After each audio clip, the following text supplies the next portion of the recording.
Hey, I'm Nashi. I'm Rezlar. And I'm Frosty. Welcome back to the Value Pack. Hold on, I have to gear check Nash right now. Alright, that is some bull jabber. Dude, he CC'd me out of dance. What's happening? Rezlar! People look at you like you're crazy, and they refuse to admit that it's pay to win, and just scream that it's pay to convenience! It's pay to convenience! Big money, big money, big money, Big money! money! Oh shit, we got it! We fucking got it!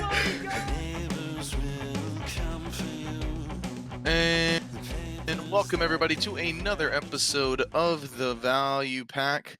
Not a lot of topics today, but a lot of depth, I would say, because we got a lot to say about the things that we do have to talk about. But before we get into it, would like to thank our lovely, lovely patrons: Badgeriana, Britton Clark, Infrax Wine, Auscultation, I Has Issues, Jeremy Johnson, Lord Carrot, Mayonite, Minaria, Ponism, Slytech, and Talus X Septum.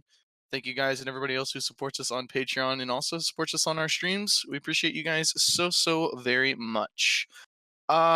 It's time, right? It's time. We have footage now. We can discuss Sage, the new class coming out. And Frosty, I think you have the video up. Do you want to stream it through Discord for us? Yes. Yeah. Here we go. So we'll just watch this. They did they had a stream on Thursday where they had a couple of partners like reacting to it live, which was kind of interesting. So Yeah, I think that was a different take. We've already seen it, unfortunately, but so we can't get a live reaction, but we can still, check it out one more time, so everyone's on the same page. We need a refresher of this busted ass class. I think typically most people have probably seen it at this point, except for maybe those on the YouTube channel. All right, here we go. Wait, are you gonna stream it in Discord? Yeah. Yeah, you stream it in Discord.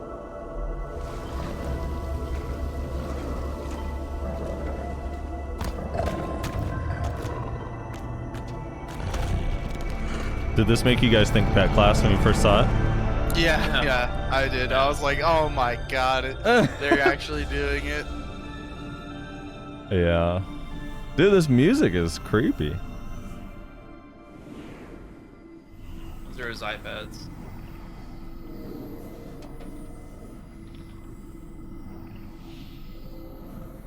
Those are his iPads, dude.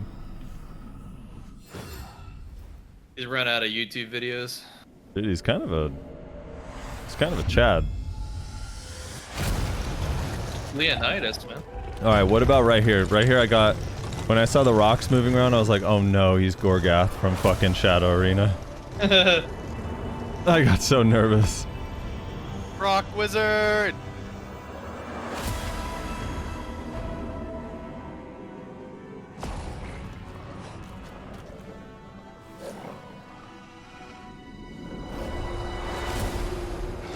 The king of the suck wizards.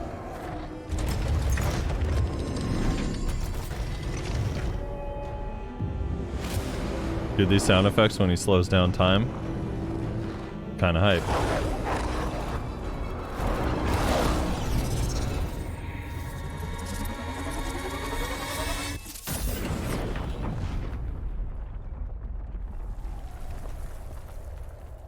Pretty amazing intro right there. It's pretty cool. And then this, how it's his neck.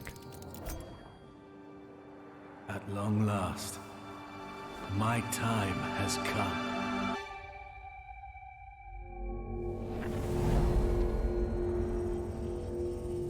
The last ancient sage. So do we want to just go through all of the things, or do we want to talk about them one at a time? So it depends how you guys want to do it. Oh, I have the wrong video loaded for the other one. But yeah, it's totally up to you guys how you guys want to do it. We could go into the skills. We could also go into When Doctor Strange gets the time stone. we could also just talk about the fact that they're releasing it early before we get into That the part, yeah. actual class. Well, yeah. Well, let's take it one at a time. Because first and foremost, is this the dev commentary? So that cinematic was super well done. Yeah, by very the way. nice, very nice. I thought it was pretty nice. They're getting better at cinematics. Like the Nova cinematic was pretty good. This cinematic was like really, really good in my The opinion. Guardian one wasn't terrible either. Yeah, that one was pretty good. Although it was more basic, but Yeah, it was- yeah. But like seriously, like they're getting good at these cinematics. Yeah, Rock Wizard would have been good. I'm still holding out that maybe that'll it be actually the is a rock wizard. maybe Rock that'll be Wizard. the Awakening. The Awakening will be a Rock Wizard. Who knows? It's possible. Yeah, I don't know. So, do we want to get into like the dev talk about it now? Yeah, so they talk about the sage and kind of his background, and then I feel like just so we can kind of have it all clear, like I'm just gonna play the little skill demo that they gave us. I think they show us a total of four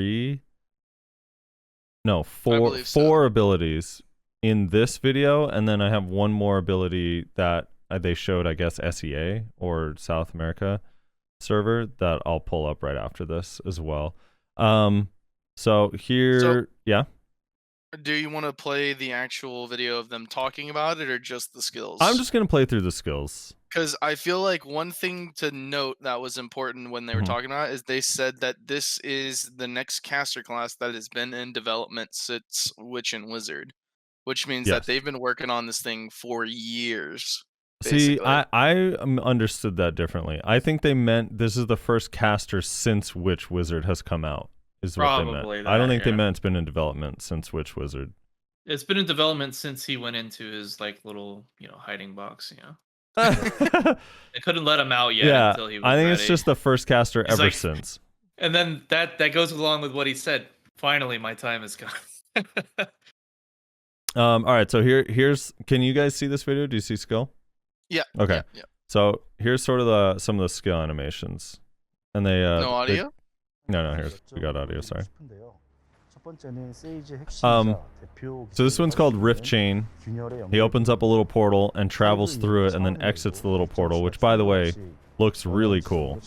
Yeah, Yeah, all of the skills look really good. And you could change directions in it as well. So in the second demo of it, I'm gonna try to describe it for the radio listeners. But in the second demo of it, he opens up the diamond portal, goes into it, actually moves around inside of it, not just straight, and then comes out, and then opens a second one right after and goes in again, Yeah. moves around, then comes out again. It almost looks like V, the way that he like goes into it and is able to move around freely and come out of it. It's not like a Witch or Wizard teleport where it's like straight line or you have to mouse move it. Right. And it's relatively slow. Like you're in it for a second and a half or so. Oh, So don't Yeah, worry, but they'll fix that. the important thing about it is that he says you can, regardless of objects in your way.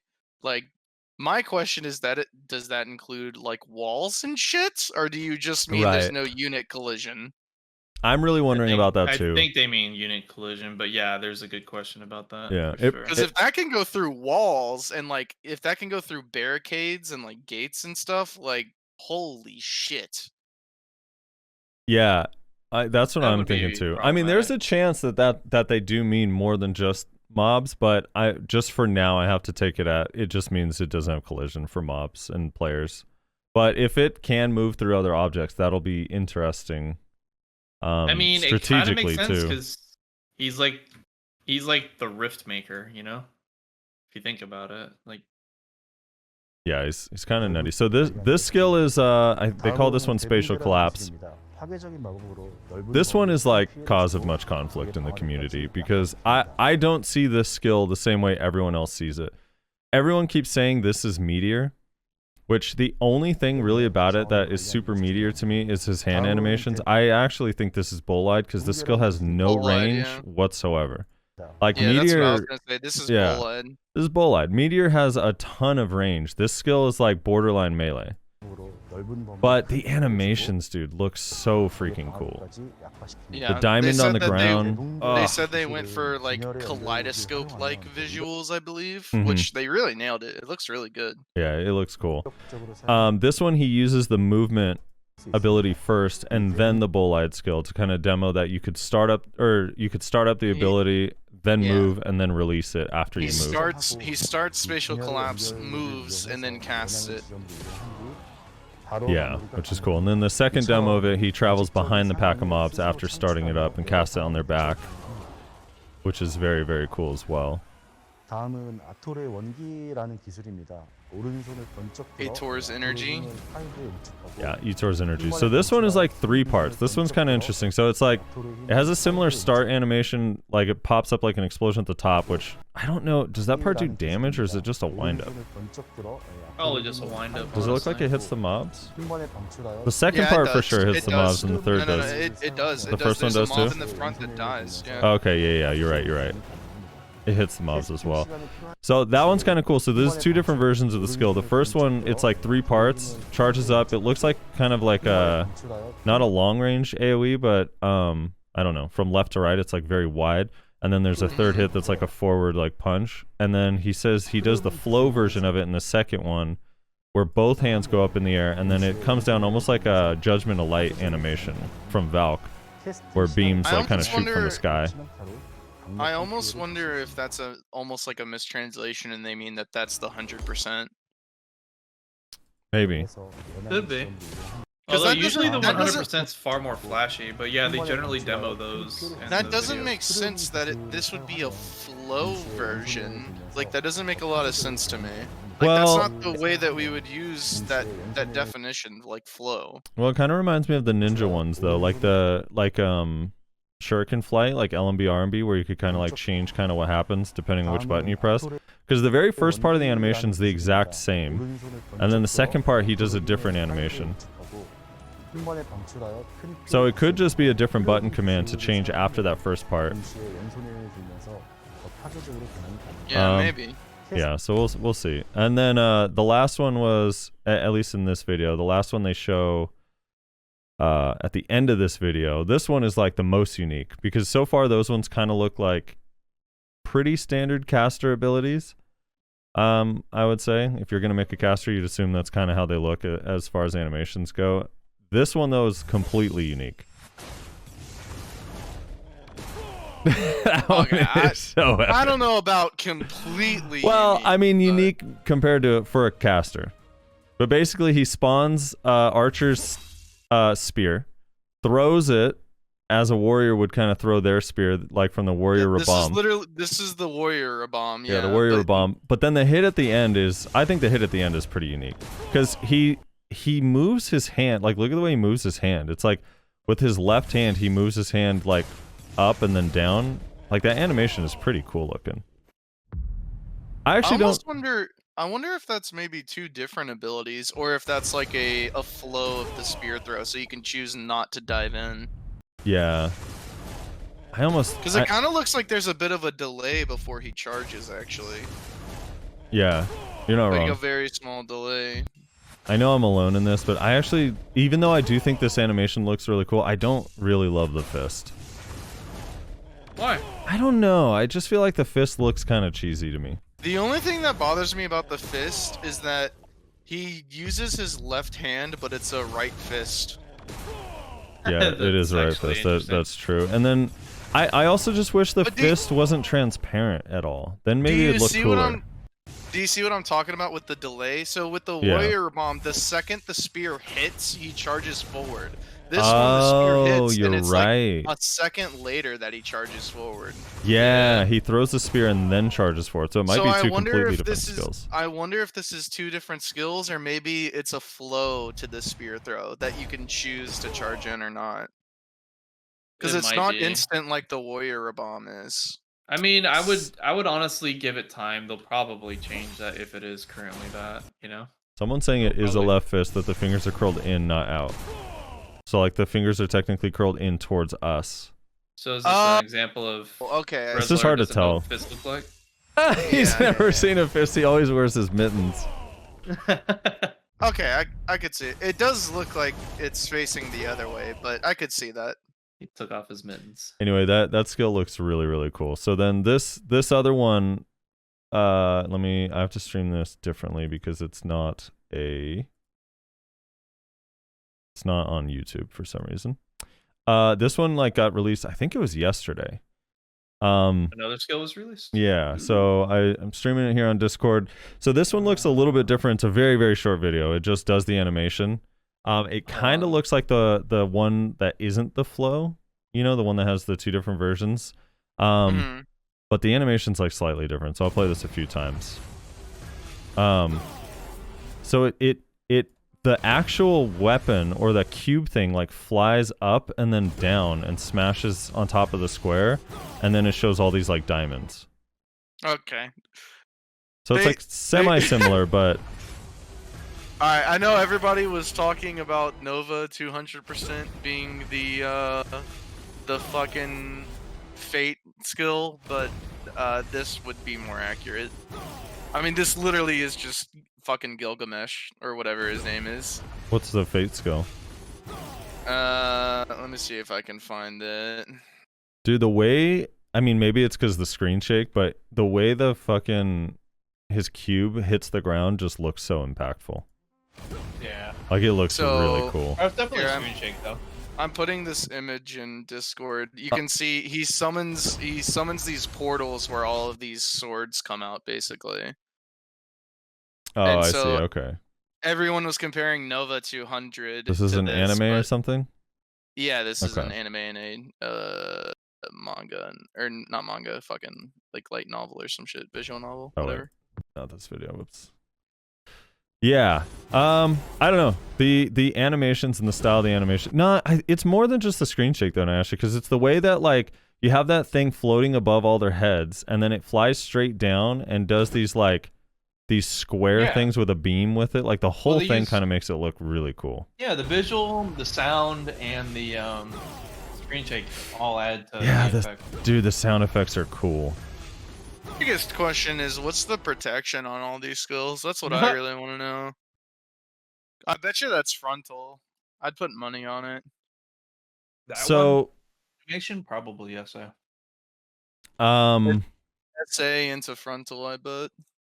all right, so let's go down the list of things about these skills that, or like your feelings on the class so far from what you've seen in general. Like, what is this? Like, what does this most resemble? Is it unique in any way? In your opinions? I mean it's unique in some senses, but I'm kind of seeing Suck Wizard 2.0. I don't understand why everyone keeps saying that. This is not like Suck a Wizard. I don't get I'm it really either. confused. This is. I'll tell you what this is. I am concerned that they have just made a better Awakened Witch and Wizard. Like this just looks like it could possibly. Now again, we only have 4 skills, so like, how do we know for sure? There's no way to know for sure until we get it. But I'm seriously concerned that they just came out with a better Awakened Witch and Wizard, which like there's already not a lot of them because they're all playing fucking Succession, right? But like that's what I'm concerned about. The slow animations, the long animations, the huge AoEs, like this really is giving me Awakened Witch and Wizard vibes, and I'm a little worried that they're just gonna make like the Awakened kits of those classes even more relevant than they already are compared to their Suck counterparts, honestly. That being said, we only have what 5 skills, so you can't really Yeah. say one way or the other yet, but it's just what I'm concerned about. Yeah, and we don't even get to Wait. see his awakening right away. Can- We get the Succession out first, right? Yeah, Yeah. So wait, real quick before we get to that. Now, actually, what about it looks like Suck Wizard to you? Because you're not the first person no, that I said guess- that, I so I'm guess- kind of curious why a lot of people are saying I that. guess Awakening Wizard's more accurate because of like his rift into the fist ability. That's kind of more reminiscent on Awakening Wizard, where they use the I don't know their skill names. Hellfire. You're thinking Hellfire. Hellfire. Fire, yeah. Yeah. And that last skill, I guess, is more realistic to Cataclysm, I think, or whatever. The last one? No, Yeah. there's no skill like that, I would say, on Witch and Wizard. The closest would probably be like the fucking whatchamacallit, the waterfall skill that Awakened Wizard has, because it shoots outward, but it's still not really a On that comparable. last and- skill that he just showed, Dude, you mean the one in the the movie one that clip? comes down from the air that looks like Cataclysm. Oh, I'm No, comparing wait. it more to the things what- that No. pop up and then shoot out. I think you're forward. confusing Cataclysm with Bullite or something. Maybe. Cataclysm Yeah. is on the ground. That's the one where the fire just spreads out around him, 360 Yeah, degrees. Bullite Like, is the one where he throws Marg up in the air and then slams him into the ground. Oh yeah, okay, then Bullite. Yeah, I don't Yeah. know these wizard skills. yeah. So I don't know. Maybe I'm just crazy. Like maybe I just can't. I can't think of like outside of the character itself, its animations, to me, only really one of these skills reminds me of Awakened Wizard, and that's the very first skill. And then the fact that he can teleport, start it, teleport, and cast it is unlike Suck Wizard and unlike Awakened Wizard, but actually more like Suck Witch. Like, that's a Suck Witch ability that can do that. And then on top of that, I think these other skills look different. So the one that's considered the flow of that ability, to me, looks a lot like Judgment of Light from Suck Valkyrie, or Awakened Valkyrie, I guess, but no Awakened Valkyrie uses it. Judgment of Light, the one where the beams of light come from the sky. Like, the only thing that really I think looks, it's just the character's animations looks like Wizard, but I think it's because he's a caster. So I don't know. Probably. It's like, I don't know how much more you could do with, like, I don't know. I guess he could have been more like he can keep his hands to the side or cross during abilities instead of being as animated. But because he's as animated as he is, it kind of makes it look like Wizard a lot. You know what? I was kind of thinking that because he has the whole idea of like being able to control rifts or whatever, like standing in one spot, but like do like a flanking ability using a rift where something spawns on the side of you and just punches you on the side, kind of thing. It's just because I don't know, it kind of fits the theme. I think with being able to control rifts, like I can't think of there's an anime where there's a character that does that. But I guess kind of like DK's ability too, where they just spawn the swords, but being able to like spawn things behind you and whatnot, kind of more or less. I really don't mind like the similar animations, but like my main concern is that this is gonna fill the same role that like Awakened Witch and Wizard does. Yeah. But probably do it better. Just like Guardian is like the frontliner, it fills the same role as all the other frontliners, but it does it better, right? Like I that's what I'm concerned about. I'm concerned that they're gonna take like a class that is already kind of like not very much played because of their succession counterparts, and then just come out with a better version of it to even more so like drive that feeling home of like, well, why am I playing this class? But the thing is, Like, that's what I'm worried about. The only, at least for me, the only way that would really be true is if they also have heals and speed spell and their ebuff affects everyone around them. Utility this has. Yeah, I don't know how much it's really going to be a support class is the thing. Yeah. I mean, that's why I'm saying, like, this is what I'm afraid of. I'm not saying that this is what's happening because we only have 5 skills to go off of. This is what I'm afraid is going to happen. Right. They said he's a genius. He's just, he's kind of like Sheldon Cooper. Dude, so his backstory, one of the things about his backstory that I found interesting, and I don't know how much it'll play into how the class actually plays, but he seems like like an inventor, but also an actual like fighter. He's a futurist. Because his whole plan was to fight the Black Spirit, according to this shit. So if that's the case, like, I wonder, he also seems super, like, way ripped compared to Wizard and Witch, right? Like, this dude is fucking, like, massive. So I'm wondering if maybe Awakening or some of the Pre-Awakening or Succession skills are going to be more of those melee combat, like, almost fighting like style. Fighter-ish. Yeah. Because he seems way too muscular to just be, like, this caster like that's an inventor, He striker grabs you, throws you on the ground like a Zerker, and then fucking cataclysms you. Yeah, he's freaking ripped, dude. He does kind of seem like a Mary Sue. Yeah. What the fuck's a Mary Sue? That's the terminology. They use that to describe a hero that's like suddenly good at everything. Yeah, Mary Sue is like a Rey Skywalker, where they're just like perfect in every way and good at literally everything they do for no reason whatsoever other than they're the hero. Yeah, it's the extreme version of plot armor. Yeah. Like, plot armor usually has some sort of build up to allow the hero to survive these encounters to where they just slowly progress. Mary Sue is just like, oh, they're completely fucking dumb and ignorant about everything, but they just like luck sack their way into all these new nifty abilities and skills. Mina says he's a Mary Sue because he's incredibly smart and super ripped, a great fighter, invented everything, really old but still really hot, has a family but no good social skills, etc. Well, fair enough. He's like every ninja player on our server. Yeah. There you go. I don't know about that one, Chief. But sure. They're IRL, the IRL people, dude. I think that I don't know. He seems kind of cool. I hate to say the I told you so stuff You can enter history and Ackman for free. Yeah, they can. Yeah. Yes, they can enter. You can go to history. grind spots that haven't been relevant in 3 years for free if you want That to. is not, dude. I don't know why people keep saying that. Ackman history is still so good. All right, here's the thing. I want to talk about this because I took a huge L last week and had to lose 1 billion silver enhancing Tungrads because I was completely wrong about them releasing a new class. But then this week I took a huge W in saying this whole thing is time and space related. I Mhm. agree. From start to finish based on that trailer, and everyone's like, nah, it's just slowed down. Not you guys, but everyone was telling me, nah, it's just slowed down for dramatic effect.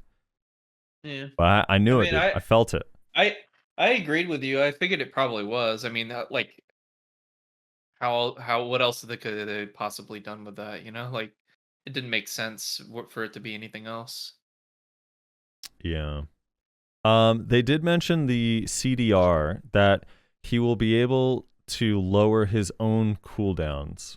Like Must be fucking nice. he'll have some way to lower his own cooldowns. And I don't know, there's a couple ways to look at this. Is one, that's going to be OP. Two, some people are like, yeah, but they're just going to make his cooldowns extra long, so you have to just spend time lowering them to make them normal, which is possible. But I don't know. They didn't give any details on what he can lower or how or anything like that. The way they described it sounded like it was self only, but there's also that slim chance that maybe he could lower the cooldown of allies. Like his utility aspect is. Oh yeah, dude. Let's turn Meteor into a 15-second cooldown instead of a 30-second cooldown. Could you imagine, Frosty, that they fuck with you so bad that they make his cooldowns match Kuno, but then he has the ability to just drop him whenever he pleases. Or what if he could drop his cooldowns and Kuno's?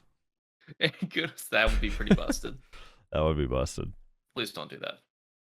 I don't know. Would you play Kuno again and have a pocket Sage just follow you around lowering your cooldowns? 100. Dude. No, not. I wouldn't.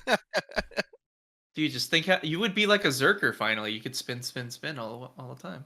Yeah, dude. You could just spin, no problem whatsoever. Make PA a 20-second cooldown. Oh god.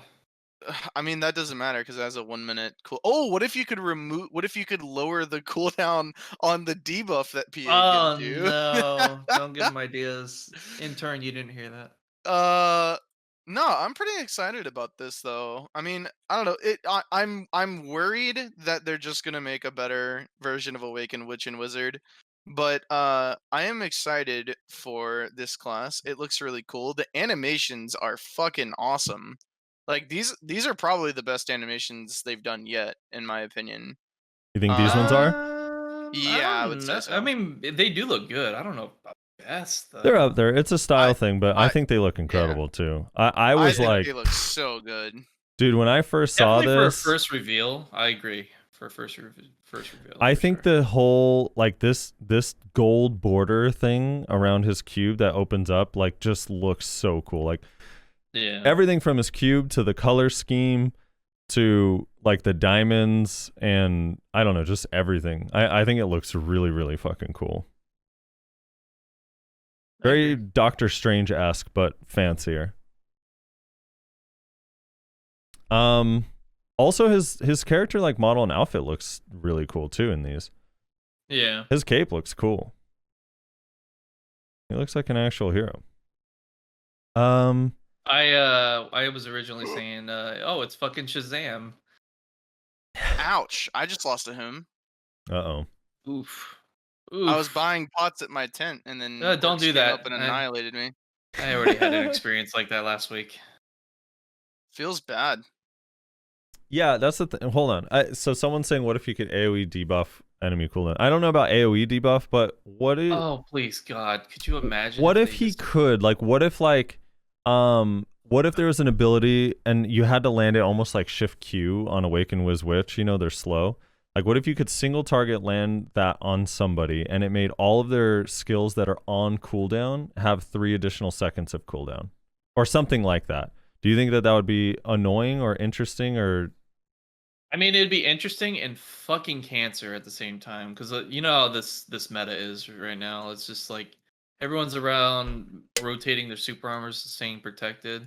So a class that has the ability to easily get around that via just extending your cooldowns and then making you think that your cooldowns are ready when they're not, and Well, it would fucking be camping like you completely, you'd be fucked. in this hypothetical world, it would only be like, it's not like a permanent increase. It's like literally it adds 3 seconds, and then once it's off cooldown, like it's back to normal again. Yeah. That's all I mean. Like not like. But it's like in the midst of an actual fight, like having to track your cooldowns like that when it's just like dynamically changing without you Right. actually knowing, that's What pretty if- cancer. What if it was a clear and obvious projectile, kind of like Dream of Doom, and had a little bit of a cast time like Dream of Doom, and blocking it prevents it from happening? I don't know. I don't Like know. for I think that'd be example, kind of an he interesting. uses a counter rift and he absorbs the Dream of Doom and throws it back at you. Oh, what? I don't know. I just think like And doubles the damage of it. maybe it would be toxic. I threw out that idea because they do mention the cooldown thing, and it probably won't affect other players. But if it did, I think that would be interesting. But everyone just looks at their own class as like, nope, that would suck for me.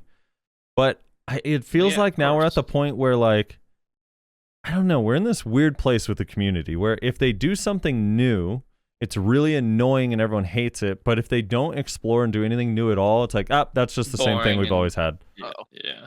It's kind of weird. I don't know. I mean, is it though? You have people that are really interested in focusing on only their class, and then you have people that are interested in things that are new. I think there's Yeah. a community for each side of it. I want some new mechanics. Like I thought a lot of the stuff they did with Succession was kind of cool with like, Yeah. you I know, thought like new the mechanics with Succession was red pretty blade cool. and the blue blade and the ninjutsu stacks on Kuno, and I don't know, there was a lot of like little cool things that they added to Suck. So I hope they do more stuff like that for these new classes too. The overwhelming bleeds that they can just apply with ebuff at ease. Yeah, that was all great. No cancer involved whatsoever. With what? Ninja's bleeds when they first came out. Oh, yeah. I mean, No they're still the cancer at same. all. It just only lasts 9 seconds now instead of 18. Yeah. Yeah, only half the potential power. Okay, so here's a couple things that we got to talk about as far as just his release and availability and stuff. So he's coming out the 17th. They announced he's coming out 1 week early for North America and EU. So March 17th, there's not going to be any pre-creation. That is 3 days from now. So this is like legit the fastest, especially here in NA, that we've gotten the announcement of a class to when we get to play the class, which is kind of insane. And It's insane. that on launch, he's coming with Succession, which I have been complaining about since Succession was announced, when Guardian came out and Hash and then Nova. It makes no sense to me to release classes with absolutes anymore. Like, why would classes come out with absolutes? Like, why do I have to have a 2-week period of time where my class is completely unusable in all aspects of the game except for Polyforest? So the fact that it's coming with Succession is actually really, really cool. Yeah, no, that's definitely a big plus for sure. Then people will be more hyped about Awakening coming out. Because they've had their time with Succession and whatnot, and they've, experienced that element of it. And Awakening will just be this big thing for them. Rez, your thoughts on the early release and coming with Suck? Fuck orcs, dude. I hate this place. I'm waiting for them to nerf it before I finish my flame. Man, feels bad. Yeah, I mean, makes sense to me. I don't know. I don't really care one way or the other, to be perfectly honest, but I see the reasoning behind it. It makes sense to me. I think they're finally listening to the KR players and letting us be the guinea pigs for the class for once. Yeah. The KR players always hate being the guinea pigs. They're like, we're fucking sick of this shit. And then now the devs are finally like, all right, fine, we'll let NAEU be the first ones to get it as a special thing for being now published by us. And now KR, I bet you will be like, why the fuck does NAEU get it first? How much you want to bet? Yeah. So what are your guys' thoughts on a lot of people think that there's not going to be an awakening, and part of the reason they say it is because A's launching with Suck, which is similar to what happened with Archer. I guess technically he launched with Awakening, although he's missing some abilities. And B, because in this guy's lore, he's at war with the Black Spirit, and the Black Spirit's the thing that gives you Awakening. Your thoughts on him? He just helps you remember what your original abilities were. I thought that's what Awakening was. I mean, potentially. But you also, don't you interact with the Black Spirit to get Succession as well? Yeah, I think the Black Spirit is just a medium to No, get you I to don't where you think need to be. so. No. I don't think so. Don't you? For Awakening, you talk to Black Spirit, but for Succession, don't you talk to Ilzera or whatever the fuck her name is? I thought I don't know. the witch bitch. The witch bitch. No, I Lore don't people, recall help the us witch. out here. Yeah, that's what someone's saying. Alezra? Yeah.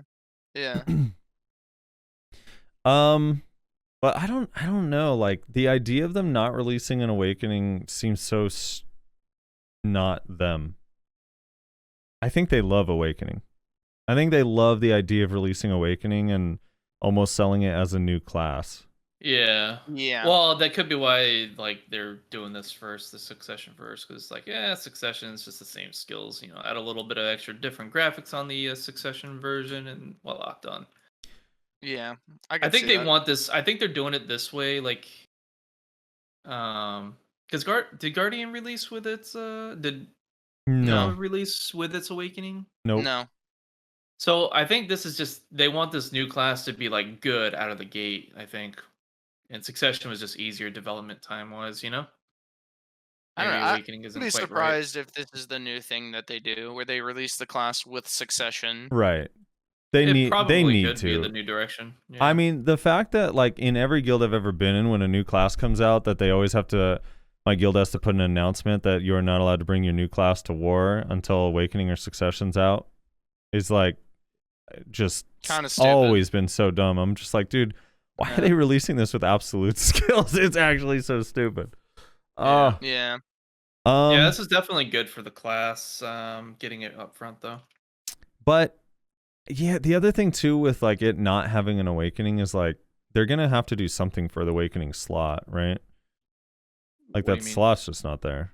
Well, with the extra damage you're missing. Yeah, with Archer, them not releasing Succession is you still have to have a main hand.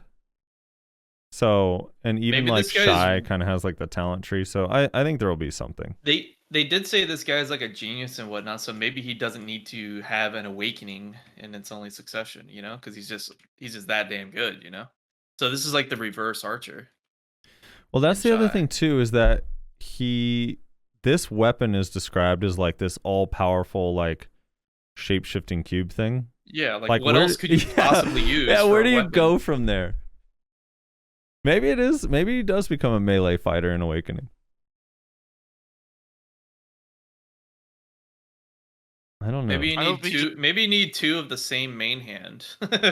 You gotta wear two necklaces. You gotta flaunt your chain. That's what you gotta do. What do you guys think of his weapon? Interesting concepts. At least he's not holding a pair of balls in his palm. See, all I day do long. think that it's unique, and I do think that it is different than the Wiz Witch one, because I know a lot of people think it's basically the same thing. But my only issue with it is I think it needs to be bigger. When he's He walking needs a around. bigger chain. No, not the chain, because it looks like he doesn't ever actually have the chain. The thing is floating around him, right, when he's Oh. walking around. But I think it's too small, because even in these demo videos, these are all zoomed in really close. So when you're zoomed out, that ball is going to be so tiny. It needs to be twice the size. That cube, I mean. I think it needs to be way bigger. Yeah, he needs his balls to be twice the size. I hate Maywas. God damn Maywas, dude. They don't add I don't know. anything to this game. I think it's fine the way it is, honestly. Yeah. I mean, it looks cool. I don't know, but when you're zoomed out, you don't think it's going to be like tiny? Well, the cube is going to be tiny, but the whole thing is like the cube opens up to the kaleidoscope type effects, right? And those are fucking huge. Yeah. Does your So chain like, hang? I don't though? know. Does it I think follow through, it's bro? not that big of a deal, honestly. Oh shit. Dude, he's one-shotting Thornwood mobs. That does actually scare me a little bit. Oh man. I don't know what kind of AP you need to one-shot Thornwood mobs, but I know I don't have it, and I'm 302 Kudum, so I'm gonna be honest. I'm a little bit concerned. He is a genius. He is a genius. Dude, I'm actually, I know I say this for every class, so it's no surprise to Rezlar and Ayashi, but I am really excited to play this class. Oh, I'm sure you are. I bet you already got that 4.5 bill ready to go, right? No, I'm saving up. I'm almost there. It cost me like 3.2 bill or something. Oh, you'll be there today. I'm not worried. I'm at So like is your- 1.5. Is your hash career officially over on Wednesday? No, so I have an announcement to make.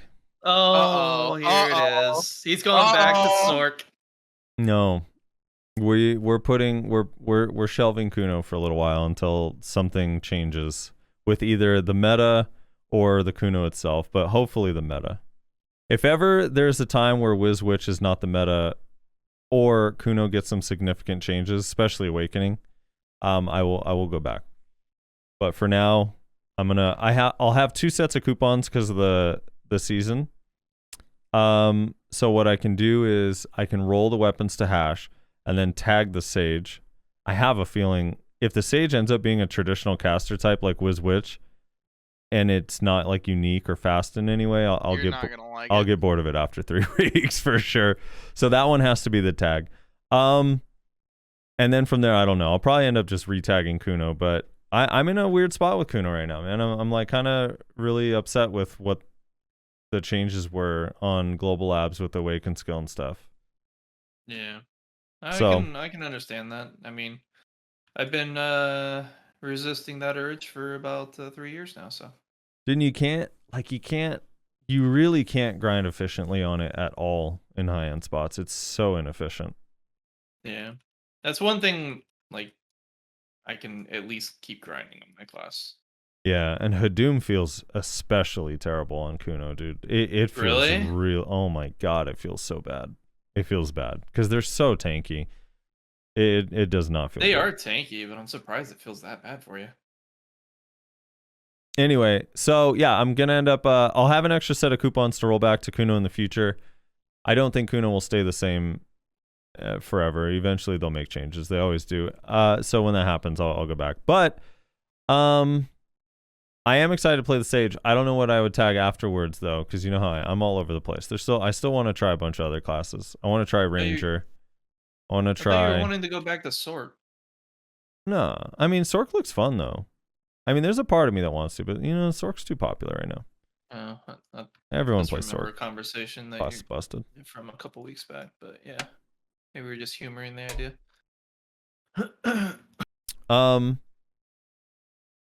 Dude, but Sage looks fun. The animations look cool. I'm excited that it's coming early. I kind of was blown away by that. Yeah, that is a surprise. Like, I mean, when they released that one teaser, I was like, oh, that's got to be a new class. And I don't see anything else that they could possibly do. Like, but I am still Coin. surprised that they are doing it this quickly. Yeah. Okay, so do you guys think that this I want to talk about a few things regarding this. So one, the timing of the release is kind of weird because this is the first time now since seasonal has come out that it's not launching with seasons, because this season doesn't end until March 31st, and this class is coming out the 17th for us, the 24th for everyone else. So the only thing I can think of is that maybe the next season is going to start with the release of Awakening. Yeah, probably. Probably, I could see that. I that is actually another part of why I'm surprised it's coming out so early. I always was under the assumption now that seasons is a thing, they're gonna make it so that a new class comes out for every new season, and this breaks that mold immediately. So, but yeah, maybe the Awakening will kind of make that a thing, I guess. Just I don't see people wanting to like go to do a season character if they already have access to their main, you know? I mean, Yeah. they'll do seasons for the benefits and the rewards, but not to like explore the new class is what I'm getting at. Yeah, so that timing's kind of interesting. So maybe that's when Awakening will release. The other thing is I see a lot of people. I've been seeing this a lot in the Value Pack Discord, a little bit in my own Discord, on Reddit, in game, and just like in different discussions. I keep seeing this phrase, and I find it odd, but maybe you two see it the same way and can help me understand the thinking behind it. The quote, "Oh, so instead of balancing Suck Wizard, they're just going to release another Suck Wizard and hope that solves the problem." I do not understand that thinking at all. Do people No. actually believe that that's what's happening with this class release? That they looked at the balance and said to themselves, fuck, we can't figure this out. The only way to fix this is to release something even better. Does anyone like truly believe that? Or the people that are saying it, like, do you say it out loud so you can hear how it actually sounds? Because to me, it sounds completely nuts. No, you don't add a new feature just to ignore an issue with another feature. It's just this is just them wanting to add a new class because they probably have this, thought process that they just make more money when they release classes. It just is what it is, like. But the balancing thing is probably still ongoing issue that they're trying to address, and they're trying to figure out what the best approach is, and that's just we have to deal with that process. And this is what it is. I don't understand that kind of reasoning. Like To me, it's analogous to it reminds me of that South Park episode, the World of Warcraft South Park episode, where the dev team is sitting there in the meeting room and they say that character got too strong even for the developers, and now they can't do anything about it. That's how dumb it sounds to me when people say that. I'm just like, dude, you have to separate new classes from current class balance because they're just completely different things. So they have like a team that's designing these new classes that are coming out just constantly. Like they're just, okay, we're releasing 3 of these a year. Here's the schedule, and they're going to come out. Separate from that, like, is the class balance. Like it's not like, hey, we're going to halt class balance. We think it'd be a better idea right now to make a new character. Yeah, it's these. I agree. They are separate teams that are doing these things. They're not. They just like, all right. So a prime example of this, when you, for example, the D4 development project, right? They introduced you to all the different teams that handle all aspects of it, like, and they go over what features that they are, involved with. Some are character development. Some are specific features in the game, such as like maybe map generation and randomization, and some are with monster development, and like those are. It's just everyone handles different departments, and balancing is its own department, and unfortunately, they take too many coffee breaks. But like this just is what it is. But that's still like it can still get affected by other departments, though. That's the thing that Yes, it can. They have to. like All departments have to make different. adjustments according to It's each other. different departments, but it's the same money. That's what you need to realize. So it's not that the people that are coming out with the new classes are also the people working on balancing, and that's why Suck Wizard doesn't get nerfed. It's that Pearl Abyss is dumping way more money into coming out with new classes than they are with balancing the game, because coming out with new classes is what brings them in the big bucks. They make a shitload of money every time they come out with a new class. Yeah, but you don't need to spend a bunch of money to do balance changes. And also, like, they made like, so these awaken skills came out. Did their balance team not at all look at and adjust these awaken skills during the entire development of the Sage? I mean, the entire time they were changing the balance of all these new awakening skills while Sage was being developed. Right. And it's not like, hey, you know, we have $100,000 on the balance team and we have $1 million on the caster or the development team for a new class. So the balance changes are going to be few and far between because we just don't have enough people on it. I think I don't know what they're dealing with the balance. I agree that the balance is bad. I just don't think the two are related much at all. Yeah, I mean, I'm not saying, just so we're clear, I'm not saying that Sage is the reason why Suck Wizard hasn't been nerfed. I don't believe that that's true in the slightest. I said my piece last weekend. I think that there's some weird ass reason that they don't want to nerf Suck Wizard. I think at this point they just don't want to. I don't know what that reason is. It's fucking weird. It makes no sense. But at this point, it's what I have to believe. So I don't think Sage has anything to do with Suck Wizard not getting nerfed. And for the record, I'm going to call it right now. Sage is not going to be more powerful than Suck Wizard. You people are fucking insane if you think that this class is going to dethrone Suck Wizard. It's not going to happen. I'm telling you right now, it's not going to happen. Hey, you know what? I've learned this throughout my time with Pearl Abyss. If they have a way to fuck it up, they'll find it.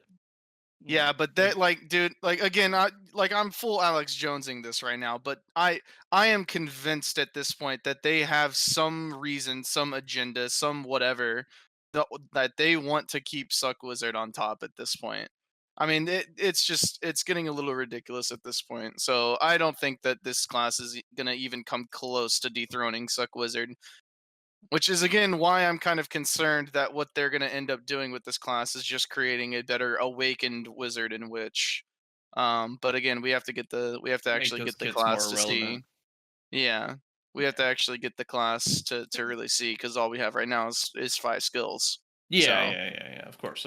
This is all hypothetical. We're making assumptions off very little info. But yeah, I don't know. Like I think the potential's there that they can make this really strong. But yeah, it could be really strong. It's really hard to make it as strong as Suck Wizard. I get that. I've also fallen out of the camp that this new class is going to be the most busted class, because now we're like 4 classes in a row where the new, or 3 classes in a row where the new class is not as strong as Suck Wizard even remotely. I mean, nothing's the thing that Pearl Abyss needs to recognize is that the Succession Wizard's kit is just overloaded. And it's not an issue. It's not an issue of like numbers. Like I really don't know if you can fix it by adjusting cooldowns or damage numbers. Like they just do everything. Yep. And that's a problem. They need to like take another look at the kit itself and adjust it from there, not just the numbers behind it. The mobility is what I think you guys have mentioned before, is it's okay and acceptable as long as they get rid of some of the utility aspects built in the kit, the speed at which they can throw out damage, and probably some protections on key skills. Which is why, like, no matter how much a class is going to be protected, like Guardian, how much damage it's going to do, like Succession Hash, or how like useless it is, like a Nova. Like, it just, nothing is going to be able to dethrone it because it just does everything. It's funny it's just kind of how Nova's useless, but there's still a lot of players that are switching to Nova. No, bro, that class. Awaken Nova has some value. It's just annoying. It's an irritating class. That class doesn't do anything. I don't care what you say, dude. That class does nothing. I hear with a lot of damage, it actually starts popping off a little bit. No, yeah, is this the new DK, dude? Dude, once you get to 309 AP Kudum, it really starts doing damage. No, it does good 1v1 damage, but in large scale, like the utility actually does impact wars significantly, especially the wall. The wall literally hard stops pushes. Like, if you dive into a base and they wall after, like, the first couple people get in, like, they waste their PA, you kill the first few people in there, it's, like, actually significant. The vacuum also can be really annoying, especially on a retreat. Yeah, because you can do 2 vacuums from Shy just does it better. Shy doesn't do it better because Shy can't do it as often. And Shy doesn't have one's the a minute and a half, position the other one's the 5. And Shy also doesn't have the vacuum. The vacuum's every 10 seconds. Like, I saw it last night when I merked into Crawling Chaos for Siege, and dude, like, if if we're being chased, the amount of like vacuums that you can throw out to just stop people from pursuing you is actually like kind of huge when there's like 3 or 4 novas. And same thing when we were chasing digital, like so many people just get stuck in the vacuums and panic. They all feel like they're drowning. I'm pretty sure because you see them start pressing every button and doing weird ass shit. Yeah. Well, I still think they really need to do something about the clarity of those vacuums. Because Yeah. like they're really fucking hard to see. They are on lowest optimal, even with effects on, they're hard to see. Yeah, they really need to work on the clarity of the vacuum. If not, just get rid of it entirely, which is what I would prefer. But yeah, I don't know. Anyway, So, regardless, yeah. In conclusion, uh, Sage isn't the reason Suck Wizard hasn't been nerfed. That's a silly assumption. And it's an even sillier assumption that Sage is going to be the better Suck Wizard. Is Sage and the assumption that Sage is the solution to Suck Wizard. That's the other one I hear. Yeah. Well, if you're Frosty, if your idea is something that it ends up having where it can increase the cooldown periods between skills, then maybe you could fuck with Suck Wizard significantly enough to. Yeah, but think about it. Like, if let's say it's 3 seconds. My example is 3 seconds. Yeah, that's like nothing. Well, if you increase In large scale, that's like nothing. Yeah, if you increase voltaic pulse by 3 seconds, then okay, they have to wait 2 extra seconds after their teleport cooldown's up. So they have to use Earth's response 1 additional time. Like darn. Big deal. Yeah, I don't know. Do you guys think this class will have a grab? Yes. Probably not in succession. It wouldn't surprise me if it did in Awakening. The last 4 classes that they released had grabs, right? But only on one side, Yeah, only. right? Well, Guardian had 2. Guardian had 2. Hash only has it in Guardian did Awakening, have not 2. in Hash Suck. only has it in Awakening. Nova only has it in. No, pre-Awakening. Nova has it technically. I mean, you can use them both though. Yeah. But it doesn't have 2 grabs like Guardian does, where one is pre-Awakening and one is Awakening. What was before Guardian? Archer? Archer didn't have a grab. Shy? Question mark? Shy didn't have a grab either. I didn't have grab, but Guardian, Nova, Hash. Well, Fuck. Why do I feel like the I'm spec missing that something? people actually use on Hash doesn't have a grab. That's a key difference. I think it'll probably have. That's such a one, technicality. but How? probably Like, not. oh my god, one patch will fix that, Frosty. Like, come on. What do you mean 1 patch? You think they're gonna add a grab to Succession? No, one patch would make Awakening more relevant. Therefore, then you want. I mean, then people are using grab like on that class. So. We're a month away from, or we're 2 months away from like the 1 year anniversary. I don't think it's happening. Pretty sure Suck's gonna stay the relevant one for a long of time. Hash. Yeah. Hash hasn't been out for a year, has It it? came out in July. Did it really? Yeah. Holy shit! COVID's doing a number on my time. Dude, I know. I actually just saw my gym membership was like, I was like looking at my email. I got an email from my gym like, hey, we're opening back up Monday, March 16th. And I was like, I don't even live in that city anymore. And I was like looking at the message, like the previous email from before that was in June saying, hey, we're shutting down. I'm like, God damn. Like that's actually crazy. It's been so long. Anyway, I think he has, I know this sounds dumb, but he has his arms are too big to not have a grab. This dude's yoked. He does too many fucking bench presses to not be doing fucking grabs. Yeah, he's grabbing, dude, for sure. And it's probably going to be an annoying grab that just fucking like moves your screen everywhere like the Hash one. Dude, what if he grabs you, throws you through a rift, and then fucking choke slams you from the other side when it comes back? Okay. Dude, that's like some Mortal Kombat shit right there. Yeah, Awakened Wizard has a grab. Good point. So if this is a Awakened Wizard clone, should have a grab. Well, then you won't have it in Prime. You'll have it in Awakening whenever that comes out. Dude, he looks cool. I can't. He wait. does. I like wait. it. The eye light up. I'll be surprised if we can actually see that in game. But oh yeah, when I he's think like it's pretty charging cool. up. Yeah. I just can't. When he's like, I don't know. When he's looking at the mobs, he's like, "Yeah, you're about to be Thanos." I just can't believe we're already 3 sleeps away. It feels like Nova just came out yesterday. Yeah. Wasn't it like early December or late November? So it came out in December, and then The Awakening was in January. Jesus Christ. Yeah. I think. Feels like no time at all has passed. Is that right? I think that's right. Yeah. I don't know. It's kind of crazy. I don't know. This class looks fun though. It's unique. It's a magic class, so it'll be countered by Striker Mystic, so that's good. That's good. More value on those classes, yes. Do you think it will have a bunch of slows? I actually don't think it's gonna have a bunch of slows. I mean, everyone hears the time theme about it, time and space, and thinks slows, but I don't think it's gonna have a bunch of slows. It might have a slow. I think it's gonna hit you so hard it's gonna re-roll you back to the character select. That's just what's gonna happen. I'm gonna go back to the point where before I pick my Mewa, and then I can, maybe I'll make a different decision this time around. Mm-hmm. I suggest playing Witcher Wizard. Yeah. Maybe I'll just play Witcher Wizard. I don't know. I think it wouldn't surprise me if they had like a good slow or two, but it's probably not going to be like a Guardian or anything. I Right. really doubt they'll come out with another Guardian. Are either of you excited to play this class yourselves? Maybe on seasons. But you know me, I'm not really much of a reroller. I'm down to give it a try. I mean, Okay. I don't know. My issue is what do I give up for it? Is my current issue, right? Because I don't want to give up my Zerker. That's my grind character, and I'm not giving up Suck Wizard because why the fuck would I do that? So that's Yeah. kind of the issue that I'm stuck with at the moment.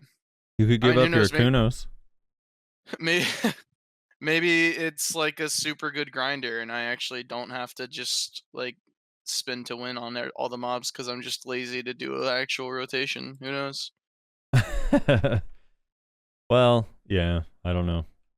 He one-shots Thornwood mobs, apparently. So Apparently. if he's one-shotting Thornwood mobs, he's probably pretty decent at grinding.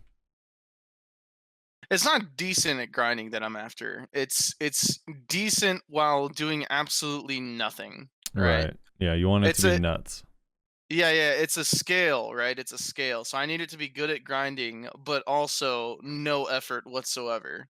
That's what I'm after. That's the high I'm after. That's the high he's after. Dude, I gotta learn how to ride my horse. I fell in the river. I hop on my horse for 1 second and end up in the river.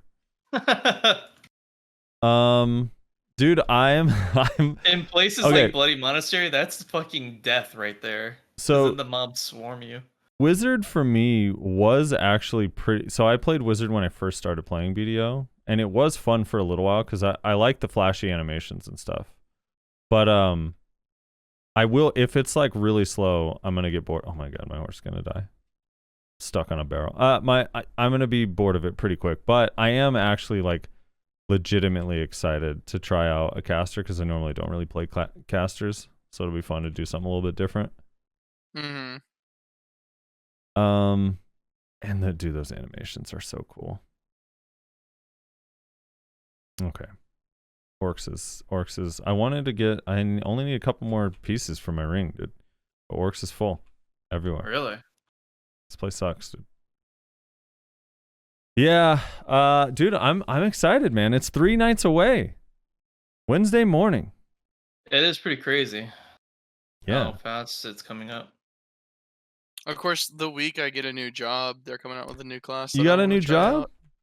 Yeah. We allowed to talk about nice, it? What's your new job? It's just a fucking warehouse position. Oh, Hey, okay. whatever. Yeah, dude. As long as it pays the bills, right? Why you downplaying it, dude? It's gonna help you buy inventory and weight for your sage. Yeah. True. It's actually very important. Yeah. I'm actually really I am excited about the launch of Succession just because it'll be cool to see people that are really, really bad at Sage the first couple weeks in Node Wars, whereas normally like you kind of learn the class for a while before it comes out. But dude, I really always thought the absolute thing, like coming out with absolutes makes people, dude, like, so Hash, right now, like I'm legitimately enjoying Hash. Like I'm having fun playing Hash. But I burned myself out on it those first couple weeks with absolutes grinding because I was like, dude, this just isn't for me. This doesn't feel good at all. Because I was like grinding, I don't know, grinding up skill points on it without Awakening or Succession. I ended up playing a different class and not even giving Hash a real chance. So the fact that you get to experience the kit right off the jump is kind of nice. Yeah. Will be nice. It's definitely a good approach, I think. Them doing that. Yeah. So Rezlar, you think for sure Awakening? There will be an Awakening? I think there will be. Yeah, I doubt. I think that not coming out with both kits just doesn't make sense from a business standpoint. And I feel like they probably realized that after Archer. Yeah, I feel like they've gotten a lot of bad feedback on Archer, and that's why they would never do it again. Yeah, it just doesn't. It just doesn't make sense. Like, there's been a lot of people complaining, although I don't. I really don't care about Succession Archer, but there have been a lot of people complain about wanting Succession Archer.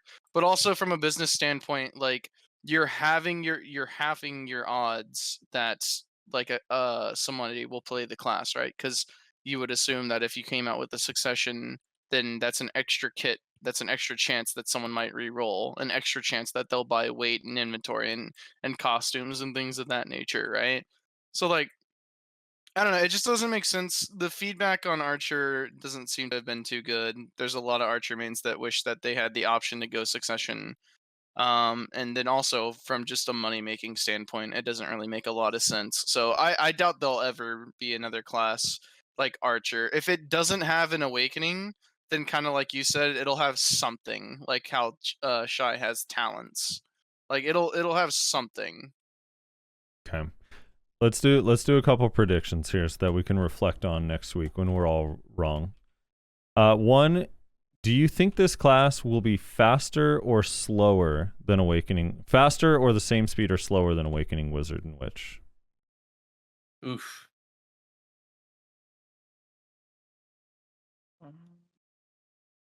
In terms of like animations. Yeah, animation speeds, like just tempo of the class in general. Like, for example, if I compare Suck Wizard with Awaken Wizard, obviously Suck Wizard's way faster, right? Or if I compare even like Suck Valkyrie is faster than like an Awaken Wizard or Witch. Yeah. So do you think that the Sage is going to be relative to the Wizard? Where is it going to be? Awaken Wizard and Witch? I would say it's probably going to be slower. I think that they're going to try and do something unique with the whole like casting and moving thing that's going to end up making the animations a little bit slower, but that if you play around them correctly, like it doesn't feel like bad necessarily. So I would put my money on slower, but probably not that much, not like Guardian slow or anything, but probably slower than the Wiz and Witch Awakening. Yeah, actually. That's a good question. Thanks, I man. think it'll be probably somewhere around the same speeds, honestly. Like, I don't see them like making it super fast or slower. I don't know. Maybe I just don't have enough faith in them doing something like extremely unique with it. Yeah. They'll just make, new skills with different particle effects and relatively similar cast times and utility and abilities. Yeah. Hard to say. I think it's going to end up being faster. And the reason is for my next question. Because one of the things that I think makes Wizard feel slow is when you start an ability, you can't get out of it. Do you guys think that this class will have cancels for some of these abilities? Like if you start that Bolide skill, are you going to be able to get out of it, or do you have to let it resolve? Well, he is the Sheldon Cooper, as they so claimed, of BDOs. Whatever that means. But, yeah, so I could see that being a possible potential for the kit, being able to cancel out of some of their bigger abilities or whatever. But hopefully they make some of those abilities like that are strong that they can cancel out to protect themselves actually unprotected or something, Like, I don't know. Yeah, like Sticky Snowflake Sure. Well, in Succession. I guess. Yeah. Yeah. But you can't cancel out of that, so that's Red Moon, like poor Red Moon, example. make it unprotected like Red Moon. That'd be good. Well, Red Moon's 4 guard. Oh, so that is basically unprotected. I agree. Essentially, yeah. Uh I mean, you can grab it, you can get around it. I mean, uh-huh. You don't really have to do too much. Yeah. And the Red Blade version? Oh, well, you just, You just grab that one. it doesn't do any damage, really, Right. You're, It like, has no you're damage. like right up in their face. You got to get up right up in their face or be like, a little bit decent range. The hitbox on it's weird, so, it's basically does nothing. Sorry, Rose, I forgot if you said, do you think it's gonna have cancels? Rezlar's AFK. AFK. So here's my next question. Is it gonna have some evasion scaling or DR or just kind of neither? Oof. That's the real question right there. What are they going to put in the passives that affects the gear? I could see evasion passive. I could see that. Or better yet, imagine if they give him magic damage reduction. Yeah. Like the striker version of Wizard. That'd be interesting. It'd be frustrating for a lot of people if he's super hard to kill for no reason, though. I never really liked. Well, the I magic mean, if damage he's reduction. if he's like how Rezlar. No, I don't think actually Rezlar was saying this earlier, but whoever was suggesting that basically, they're just incorporating this to deal with the balance issues, the Suck Wizard. If they put in a passive that says he gets damage reduction versus magic, I might have to lean towards that idea. Yeah. Yeah, that'd be a little weird. Yeah, I don't know. I mean, I imagine his passive will either be something to do with cast speed or something to do with his cooldowns, maybe. Yeah, I don't really know what else they probably. could do. Or just damage in general, I guess. With Wizard, they basically just did damage Movement in general and a speed. little bit of cast speed too, right? Yeah, movement speed. Yeah, maybe they just give him more movement speed. You can just Yeah, Rose, I was saying I had two questions for you. One, do you think the class will have cancels? That's the first question. Or will it be locked in abilities like Aqua Jail and Bolide, like where it's just kind of stuck? It's probably gonna have locked-in abilities other than like the built-in cancels that they like exclusively want to have, right? And do you think it's going to scale DR or evasion? Are they going to have an evasion passive? Nah, I doubt it. Do you think despite it being DR, that Snake will still try to scale it with evasion? Probably. Makes sense. Is that why they lose the digital? Because No, they try and that was scale not everything that was not a gear evasion? thing. Yeah, they'll have hunters sit off and levers. Dude, it'll have one skill that has 20% accuracy and be like, thank God we can keep our often. We're good.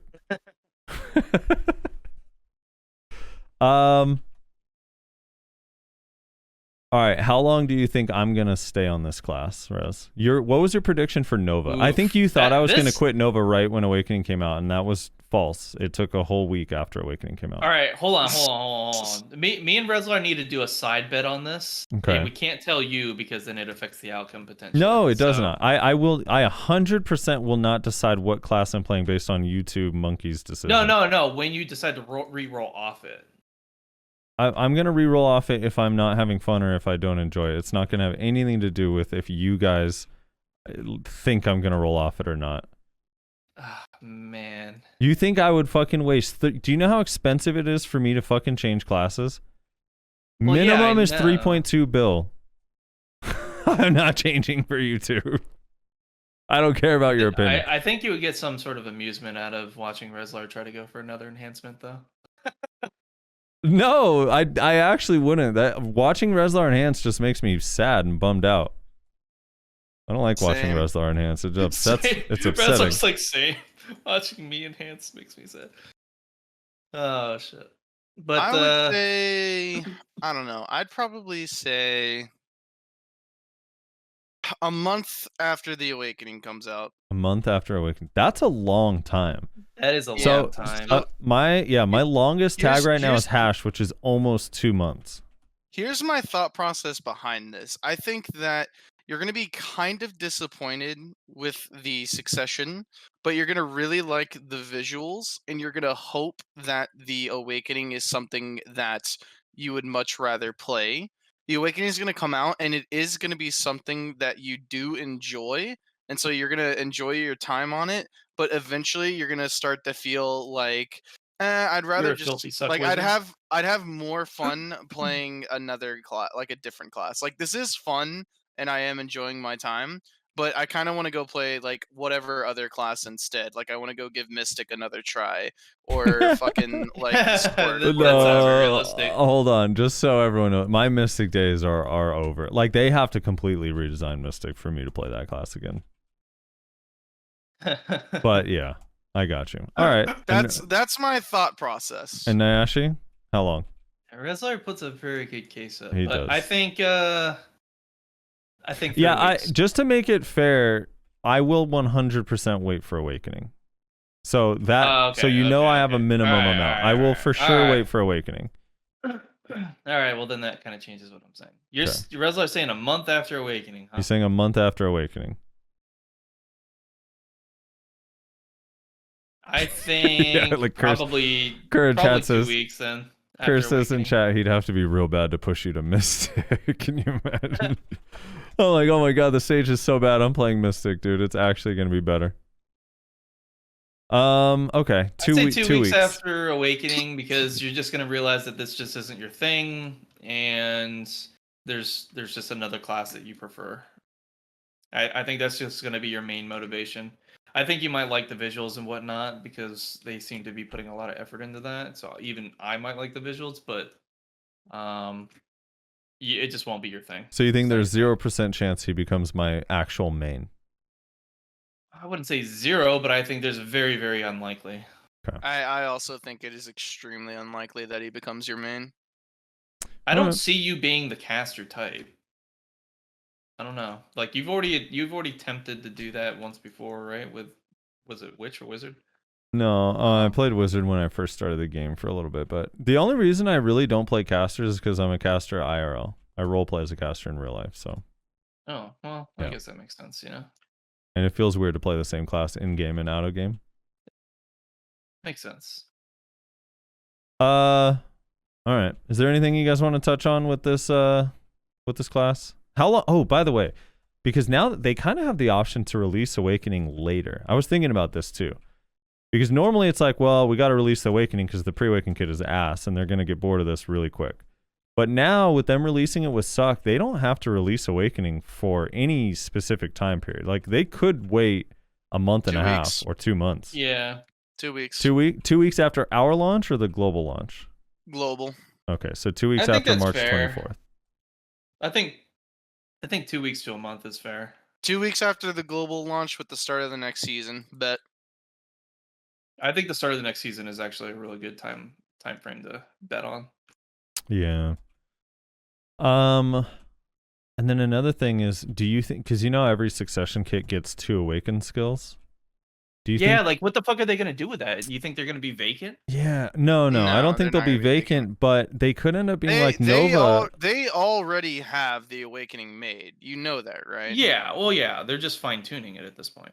Yeah. But the thing is like Nova, even though technically like the icons kind of give away what the skills do, the Nova Succession, the 2 skills they get in Succession are nothing like how they actually work in Awakening at all. Kind of similar with Hash too. Dune Slash and Binding Spiral. Like Binding Spirals is literally not even a skill. It shows the icon is the same as Ensnaring Sands, but that is nothing like Ensnaring Sands at all. So I don't know. I kind of wonder about that. It could be one Awakening skill and one just new skill, which seems to be kind of what they like doing recently. Yeah. Oh yeah, how are they gonna handle the new Awaken skill thing with this? Is it gonna be like later, or are they gonna make it come out with the Awakening kit? No, they're probably you're talking about with how every class is getting one more awakening yeah. skill. No. 100%. They're gonna be like, listen, this is already included in this kit. This isn't gonna get a second or another awakening skill later Yeah, on. Gotcha. Do you think that the movement skill is iframe, right? Has to be. It has to be. Yeah. Unfortunately, I Would it be believe it's funny if iframe. that was super armor? You're just dying in it. Oh man, they would die all the time. There's no way it's not iframe. Yeah, it has to be iframe. I mean, especially with the whole thought process of the design, you know, like he's literally creating a portal and going through it, you know. Yeah. Yeah. I think that's it. Is there anything else you guys want to talk about with the Sage? No, that was quite a load. For Obviously, sure. bombs are it's- not coming, right? For a while. Probably not for Probably not. a Yeah. minute. Hopefully, the bombs are soon after, because I can't stand. Oh yeah, do you guys think it'll be like a really heavy super armor class or forward guard, or Probably. do you think both? I don't know. Like Probably Suck super Nova is armor. weirdly like only super armor, even though it uses a tower shield. So I think they're gonna mind fuck us and make all of the skills forward guard, even though it doesn't If have a they shield. do, that class will be.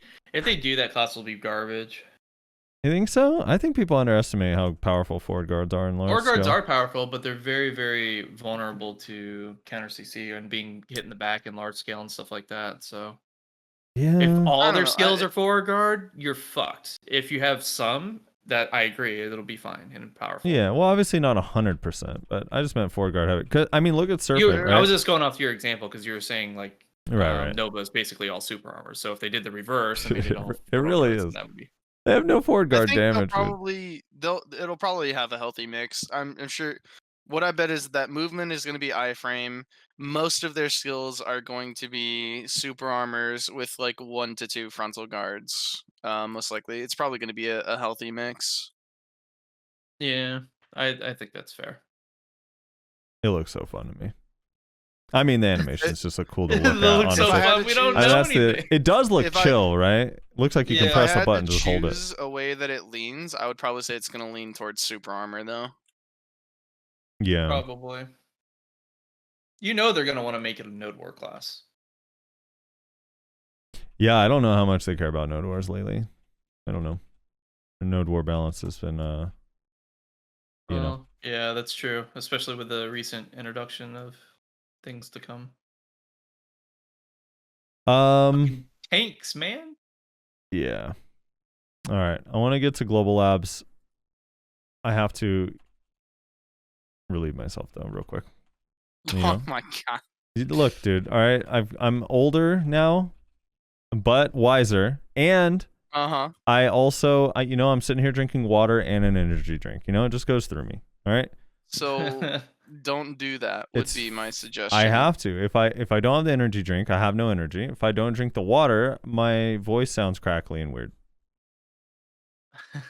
It's for the betterment of the show. Okay. I'll be right back. All right. Nashi, what kind of utility do you think Sage is gonna have? Undying in my chat says he hopes that it has some utility. What do you think it's gonna have any? And if so, I what do you think mean, it's gonna have? besides the potential for that cooldown reduction idea or whatever, I don't see it getting heals in like a PA like Witch Wizard does. I don't see that. Mm-hmm. I think if anything, it might have utility in the form of more similar to how Nova's is. Maybe more of like disruption type utility. Yeah, that's kind of what I was thinking. I don't think it'll necessarily be like buffs for party members. I think because how they kind of like with his lore and whatnot, how they describe him, he's kind of like his own thing, you know, like he just does his own thing, fuck everyone else kind of thing, because everyone kind of considered him an outcast for the things he believed in. So I kind of have the perception that he will be like less about helping individuals or groups and more about focusing on himself and making everyone else have a hard time. I wonder if they're going to give it.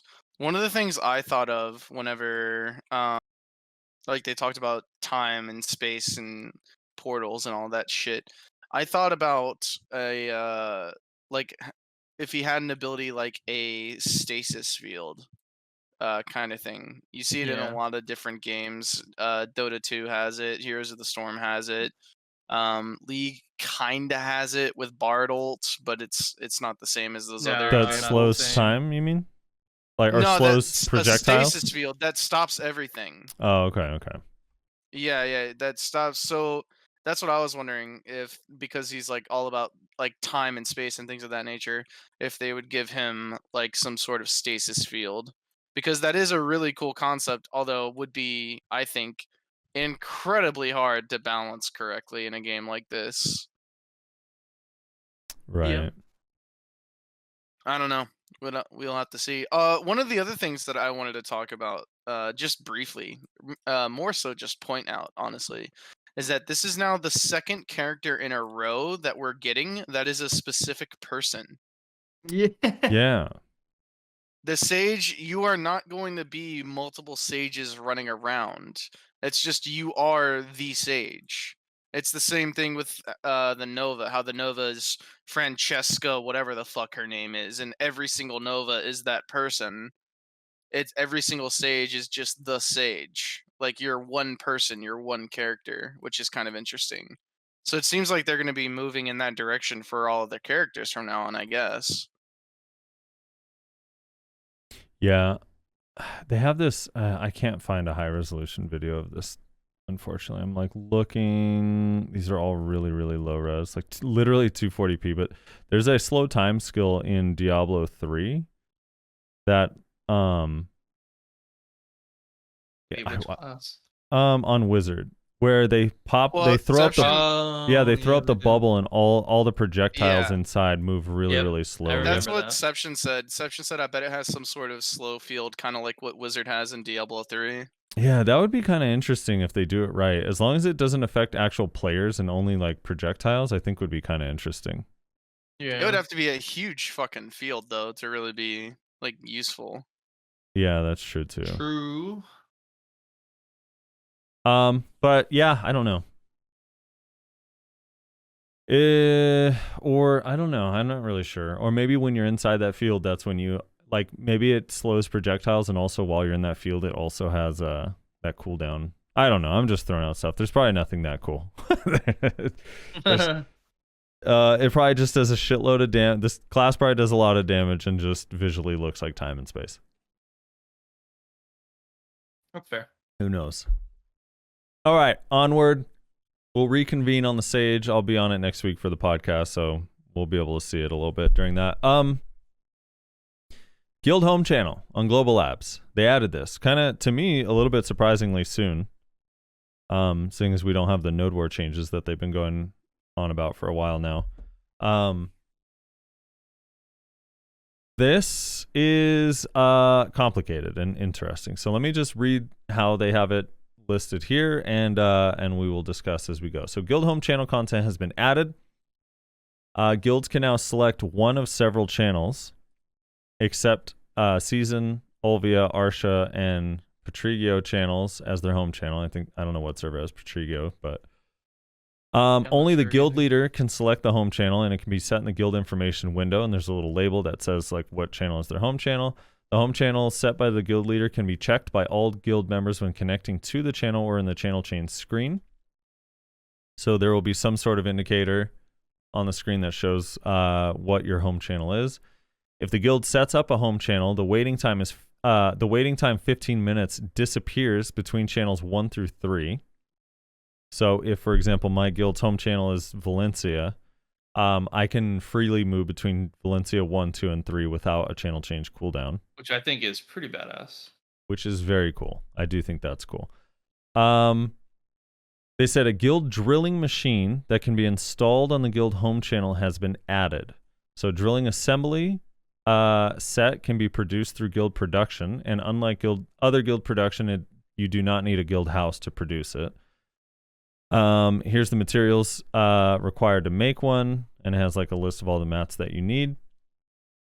It does also say that it is not possible to create guild related to guild drilling in Black Desert Global Lab.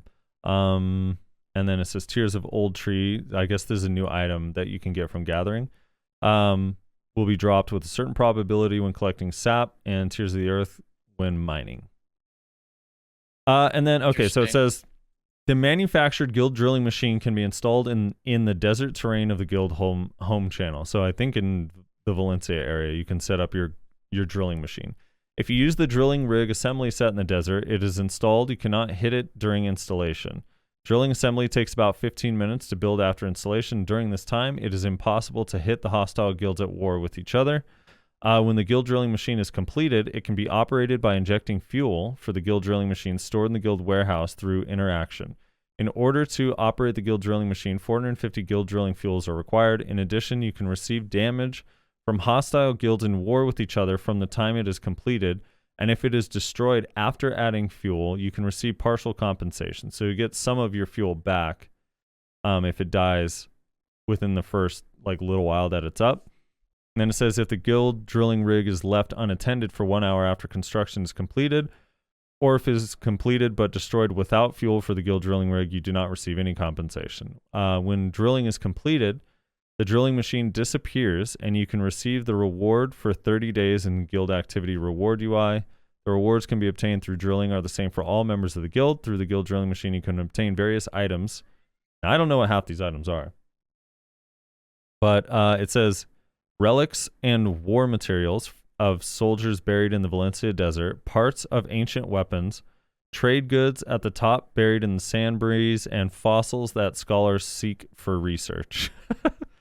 The first part, the relics and war materials of soldiers buried in the Valencia desert, sounds like you'd receive rewards based on how many people of enemy guilds you've killed. Maybe? I don't know. That's what it kind of sounds like to me, but maybe that's not that, and I'm just reading into it. They say guild skills that can be used consuming bloodstones in the desert that can be obtained through drilling have been added. So they added 3 additional guild skills that are basically way more powerful versions of our current guild skills that you can use from the materials you get from this drilling rig. One of them Apparently, you can use them to stack too. Yeah, they stack with the current guild buffs as well. One of them is life EXP plus 40%, lasts 60 minutes, has a 100-minute cooldown. Another one is a 10% item drop rate for 60 minutes, has a 100-minute cooldown. And the last one that they show is combat EXP 200% and skill EXP 50% for 60 minutes and also lasts 100 minutes. So the way they have their little blue text that kind of explains the guild home channel, which was first introduced as the guild main channel, has been introduced. However, in order to not interfere with the degree of freedom for channel movement, the basic benefit was set as there is no waiting time for channel change within the home channel group. As such, we plan to gradually increase the benefits within the line that is not too excessive. In addition, when War Week occurs, after setting up the home channel, special buffs such as attack power and defense will be activated when playing on the home channel. We'll get back to you shortly about War Week. Guild drilling content has been added along with the guild home channel. The drilling machine was created with the intent to reinforce the common goal of the guild. If you install a drilling rig and extract resources, you can use it for guild buffs. And soon you'll be able to use it as a power resource for making tanks that can be used in large-scale guild battles such as Node Wars and Siege. The tank will also be presented to you through Black Desert Global Labs soon. So please look forward to it.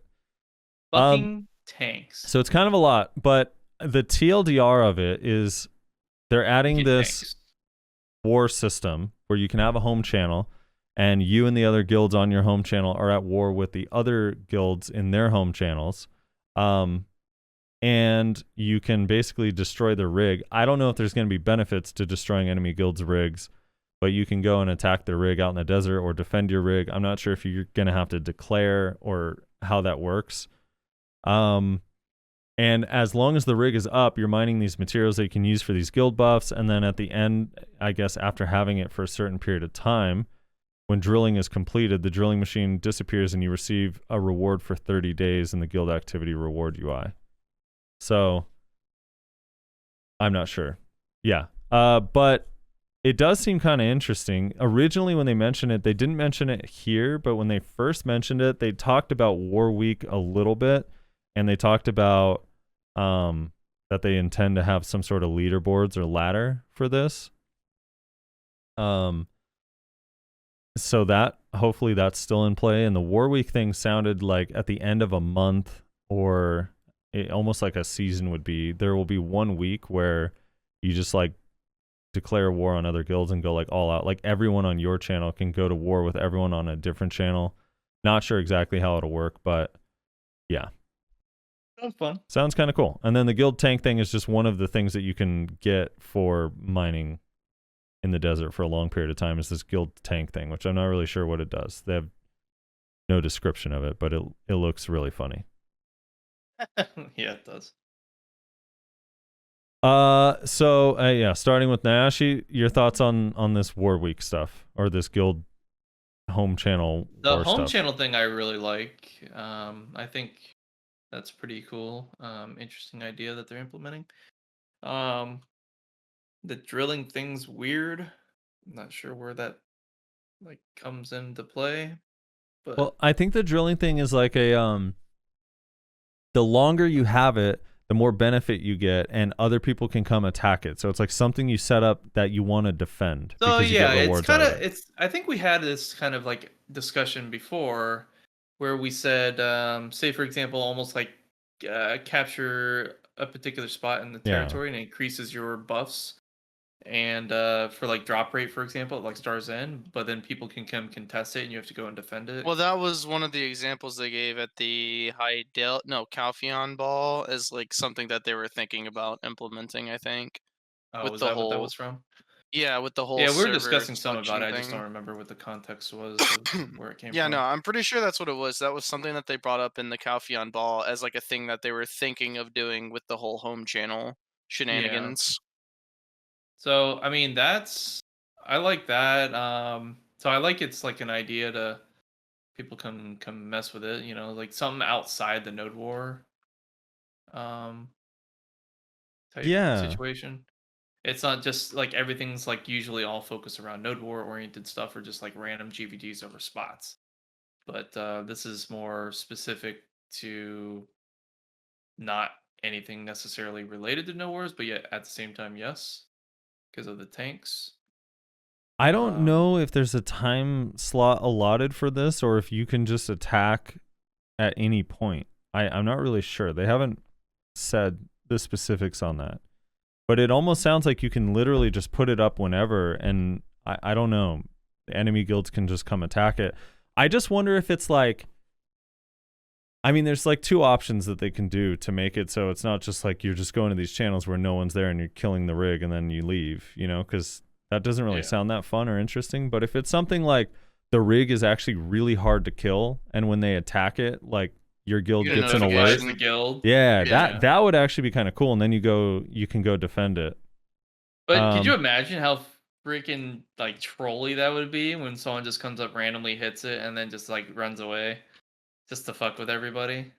Yeah, I mean, like waste their time. So they got to do it right, otherwise it's just gonna be like really annoying. true. Or if it's like a declaration thing, like this guild has declared war and can attack your thing in 10 minutes. or Yeah, something. that could actually be something that's required. I could see that. But if they do it right, that actually sounds super fun. Another reason to get together with your guild and fight other guilds. I think sounds really cool. It seems like they're trying to cause like a GVG almost. Like they're trying to give a reason for like, because like my guild all the time, because like we're a bunch of fucking brainlets PvPers, right? And like there's like at least 20 times a day someone's like, hey, can someone just go start a GVG? And so it seems like almost with this system, like we could just be like, yeah, let's just go attack someone's fucking mining rig, and then they'll come out and defend it, and we could just PvP like in the middle of the day. Yeah. And since it's home channel based, and technically the other guilds on your home channel would be considered your allies, you might be able to be like if I'm Bloodthirst or if I'm Notorious, I could be like, hey, us and Bloodthirst are on the same channel.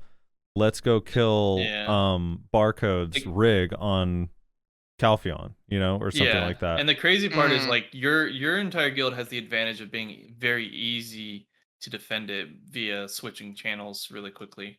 Whereas the other enemies, you know, they have to rely on their channel cooldowns and shit like that. True.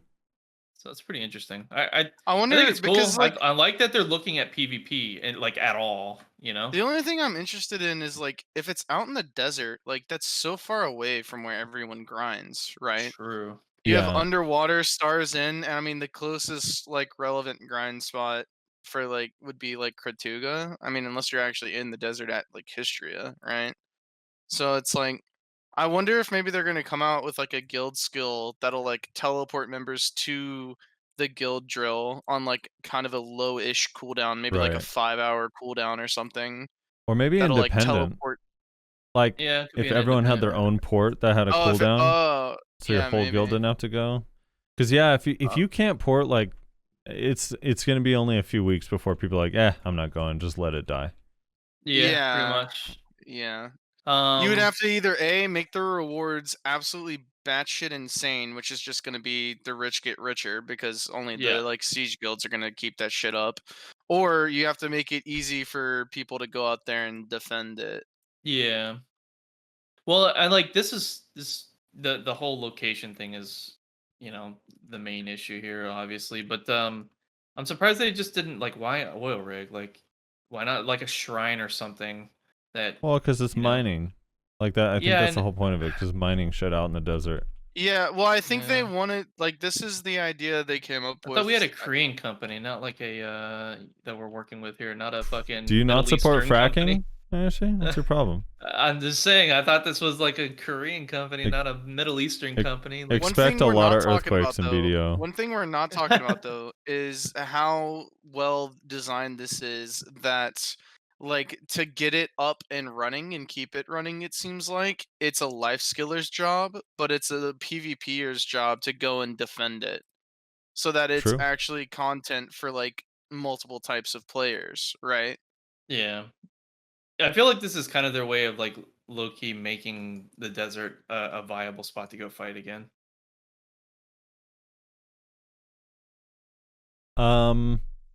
If they did this right, I know this sounds crazy. This is going to be pie in the sky idea for me here, but if they do this right and they don't make Node Wars more interesting or actually like change balance, like I could This might be the actually new see thing. this becoming the more popular thing than Node War. Probably.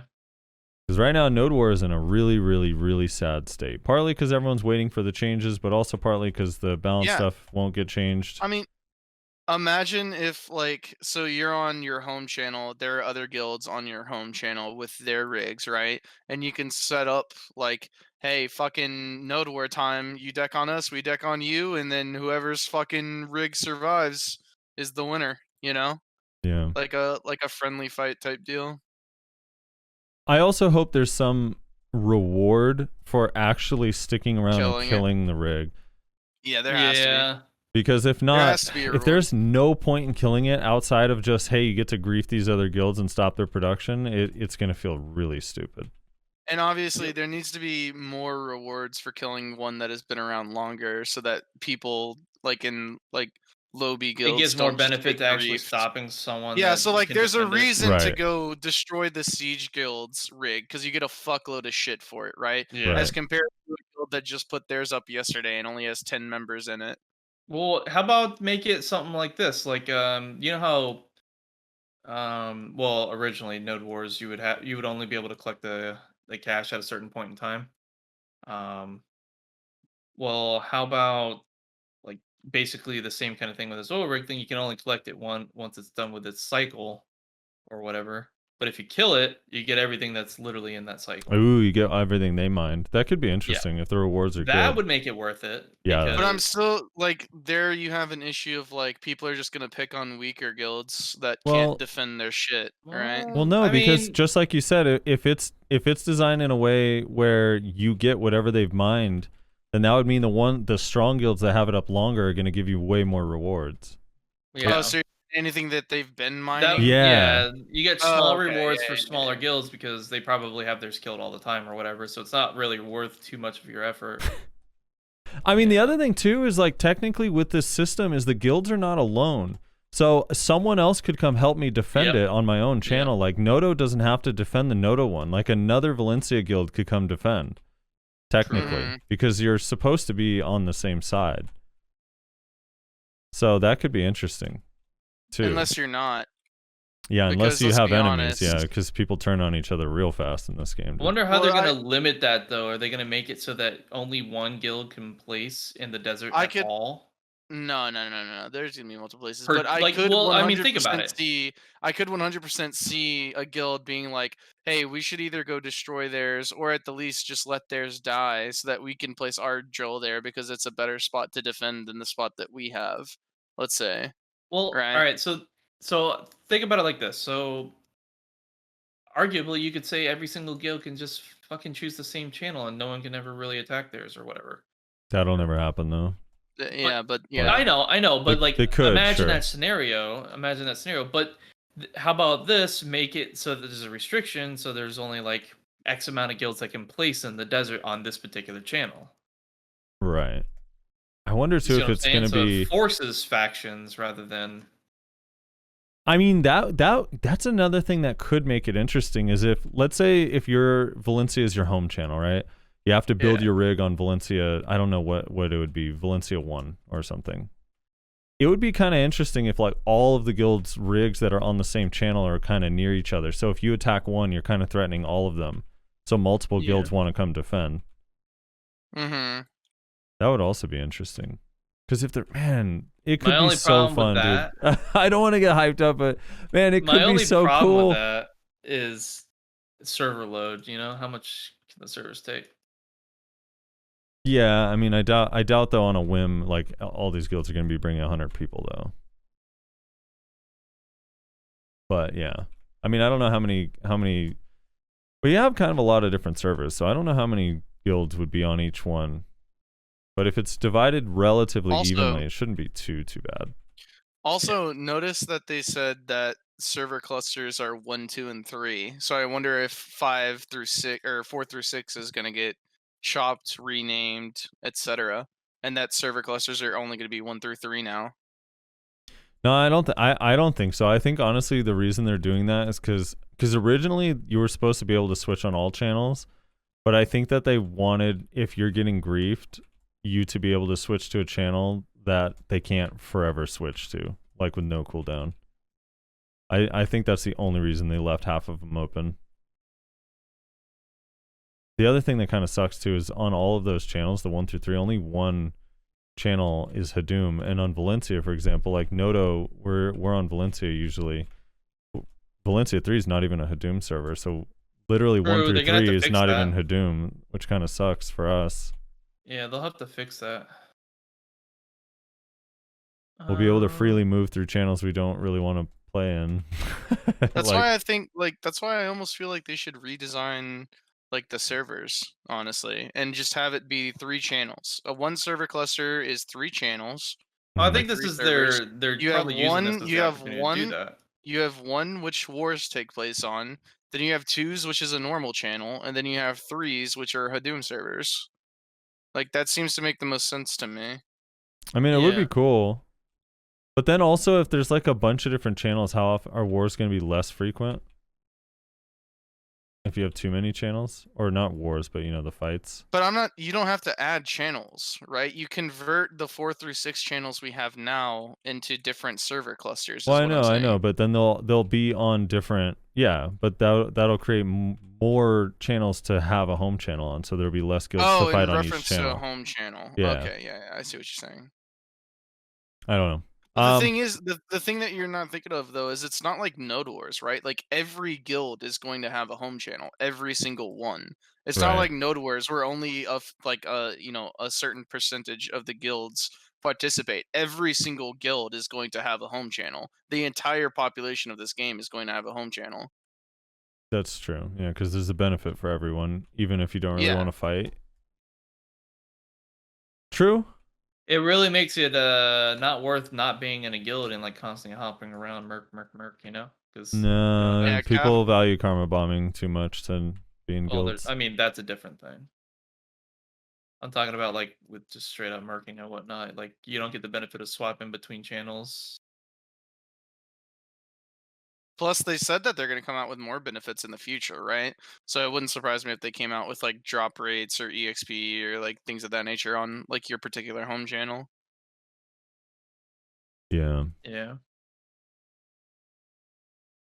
How crowded are the channels? I don't know. I don't know how do I judge that. I mean, there's someone in every Stars on Grind spot, every Secrea, and every Orc spot on every channel, 100% of the time. So however you want to measure that, I don't know. I don't know any of the lower spots because I don't go. Oh, the channel thing? Yeah, that doesn't really give much information though. I mean, I don't know. I don't know what it means. Like, crowded, where are all these people? I don't really know. It could just be AFK fishers. Probably. Um, Oh man, that's another thing. If your home channel ends up being the one that's like the AFK channel spot, oh my god. Your home channel sucks. I wouldn't be surprised if they came out with some benefit to like AFK, like horse training or fishing or etc. on your home channels. Yeah. yeah, that would be cool. I like the drop rate buff. I don't know if 10%'s that good. Like 10% doesn't really incentivize me to like really want to just PvP all the time because it's worth it. But I guess with the combat and all that stuff, I don't know. You never know. I don't know. Who knows? Hopefully it's cool. Hopefully they make it fun. What do you guys make of the tank? They didn't say what the tank does exactly, but obviously like it has the visual. It looks like a cannon with like wheels, like a vehicle cannon. Hmm. But I don't know. Like I don't know. Maybe it's more for players. I think it's probably going to be. I think it's probably going to be like how people used to use cannons, like back in the day, like very early on, whenever people would just like. It's how people BM cannon now, where they just roll it right up to the fucking base. You know, I think that's probably what it's going to be. Honestly, It's just gonna be easier time to do that, yeah. Hopefully it one-shots wizards. I wonder if it's gonna do. I wonder if the tank, because like I'm assuming it has some sort of different functionality, right? So I wonder if maybe it's going to like do a lot of base damage, like just base damage. Like it doesn't really do that much to like other structures, but to like the actual stick itself, maybe it does like a lot of damage or something like that. I don't know. Maybe. Yeah, I'm curious, like, if it's going to be a thing, like, you set it up with barricades and try to protect it as, like, a way to siege people out of their base and force them to stop turtling. Could be kind of interesting. I mean, we'll just have to see. Unfortunately, we have zero information at the moment, so. Yeah, I'm really curious what they're going to say about War Week. I have a feeling there's going to be a bunch of rules and stipulations and stuff, so it could be interesting. What War if the cannon Week. starts shooting down castle walls, man? Destructible castle walls, dude? I'm down. Yeah, I'd be in. That'd be really cool. I don't think we have the engine for that, though. No, that's in Crimson Desert.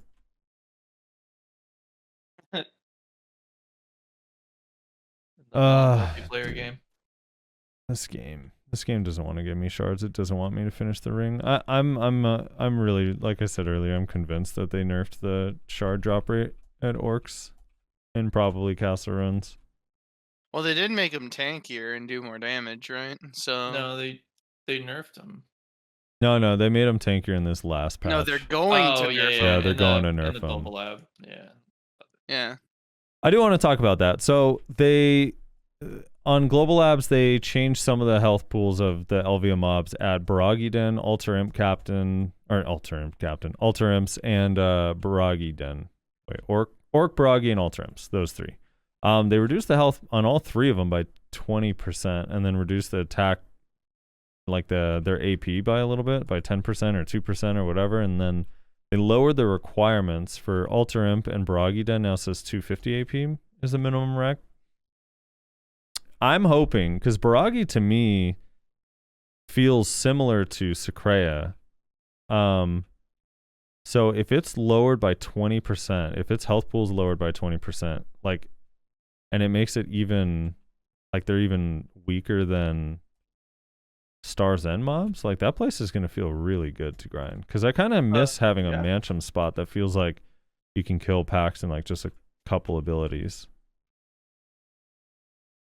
And it's going to be insane Dynasty money, Warriors. too.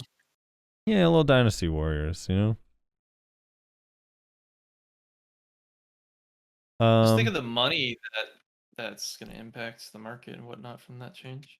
Yeah, the orc one is interesting. They're making orcs easier. I really do think they ninja nerfed the shards, but they also are adding a thing on the shards with they're adding Marnie stones to every Hadum spot, and instead of exchanging them for EXP, you exchange them for items. So you can exchange them for the black star materials for your armor, or you can exchange it for the Furious shards, the Drain shards, and the what's the blue one called? Tearful Night. Yeah. And or what else? Can't you do? Oh, I guess that's it. Yeah. So the black star materials are the shards. It's kind of interesting. The requirements are high. Like orc, you have to kill like 1,500. And then you can exchange it for one shard. But the thing is like when you're there for enough time, even though that doesn't seem like much, like I would have been done with orcs like 4 or 5 days ago. Yeah, if I had those shards already, or if I had those Marnie stones. And also, I think it's nice for the black star. Orcs when you're done with the neck. Well, I have to go to Baragi or Nagas to finish the drained part. I only have 18 in the drain, but the drain's really fast. Like they actually drop like quite often there. These Furious Knight ones take forever.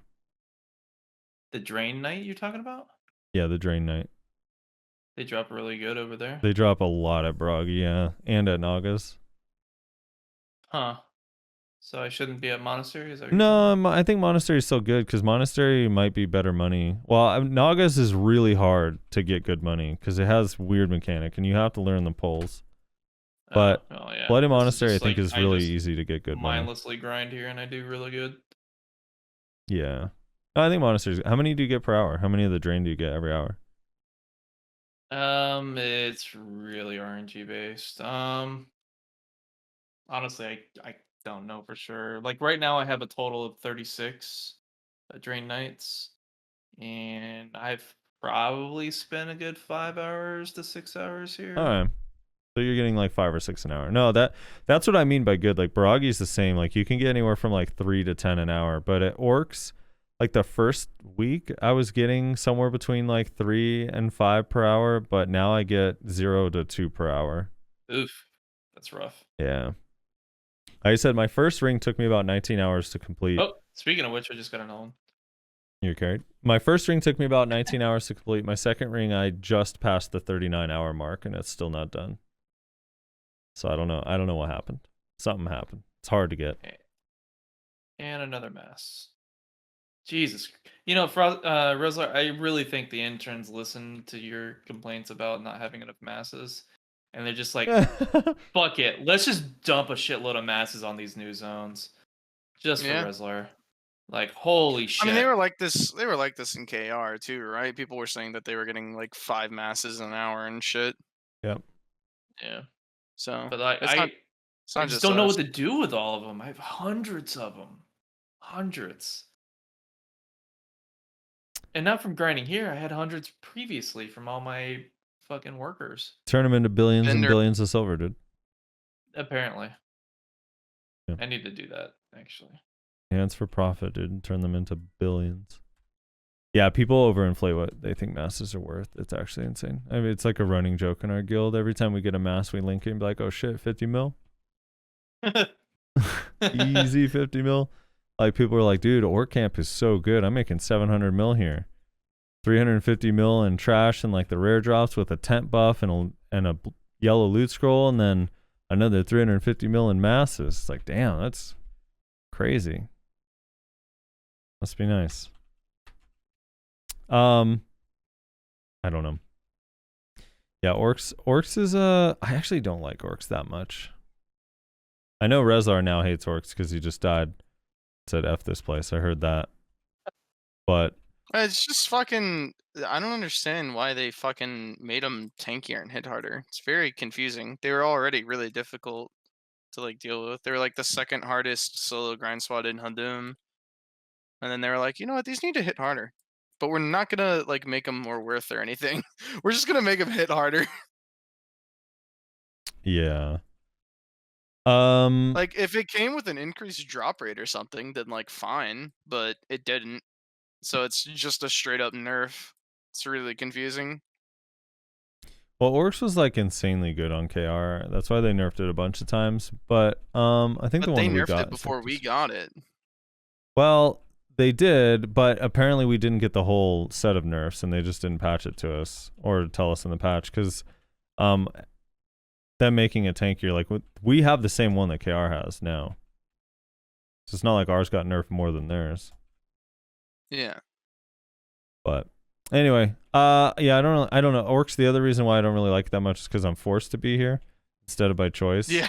Because they only give the 2 spots. One of them's a group spot that is mostly GVGs, and then this one. So I kind of wish there was a 3rd spot for the Furious Shards, but there is Yeah, not. I was telling Ayashi before you actually joined the call, before we started recording, like I really don't understand why like they put the like both spots for the flames, like the red pieces, like at like 2 of the high end spots that are like super mega contested.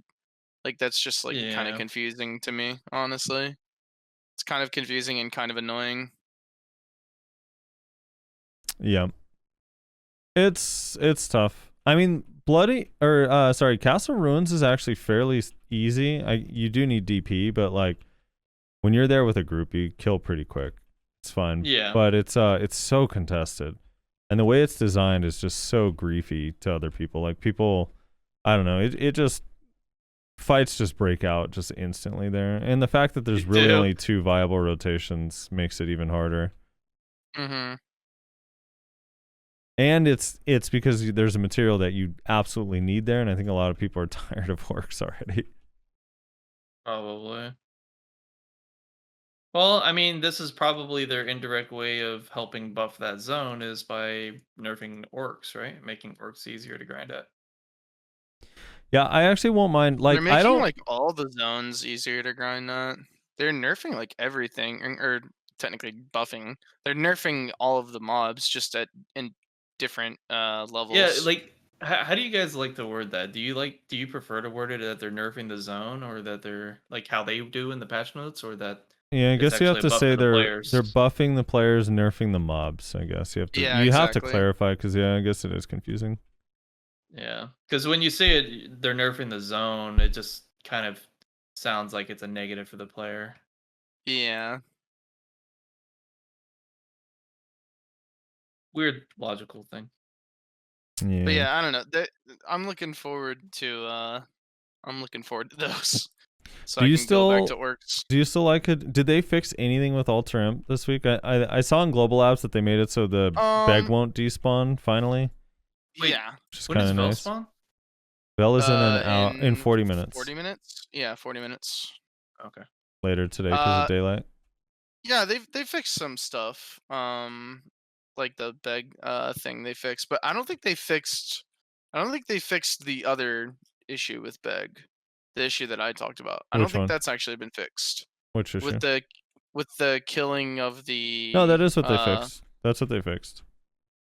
That's the Is fix. it? That's the fix that's on Global Labs. We don't have that fix yet.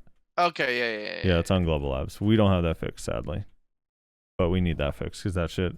I mean, it literally makes the spot bad. Yeah, I literally don't want to go grind imps until they fix that. Yeah, because it just double like- screws you. Because not only do Yeah, you lose the yeah. beg, but you also didn't get a pack of mobs because beg spawned. So it's like it just double screws you. It's so Yeah. bad. Yeah, it really kills. It doesn't kill. It fucking obliterates any sort of trash per hour or item drop rate per hour that you have going. So really not fun. The polling to me still feels, I don't know, it feels really inconsistent. Like there are some times where I get the message after clearing the mobs and it still tells me, or I still like walk back to the flag and it freaking leashes. Yeah. And it's like, or it'll do like the weird leash where it'll run back and then come to the flag after it ran back and got its full health back, where it's just like, dude, what the hell? Yeah, I don't know. They definitely need to take a look at the AI of the elites at that spot, but I don't know. Once they fix the bag, like I'll go back to grinding there probably. But the bag is the main thing, because like it feels good when you get the bag, right? Especially now that I know it's possible, although granted, probably a very small drop rate chance, but you can actually get 2 weapons off of bag, Yeah. which is just like huge. So it's like the fact that you can get cucked out of that unless you're like hyper paying attention is kind of like annoying. How do you guys like the new Black Spirit adventure? I like it.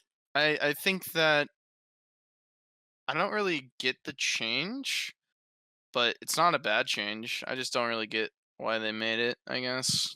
I didn't mind the way that you lost and you got like a piece or whatever. It didn't seem that bad to me.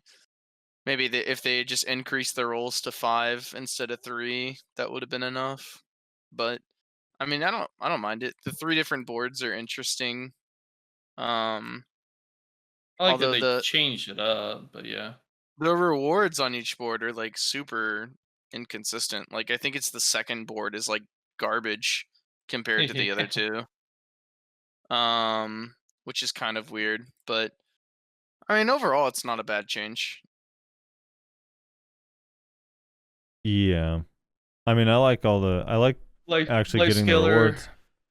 Life Skiller said you get less overall Kaffers from these boards, so they're happy with the change.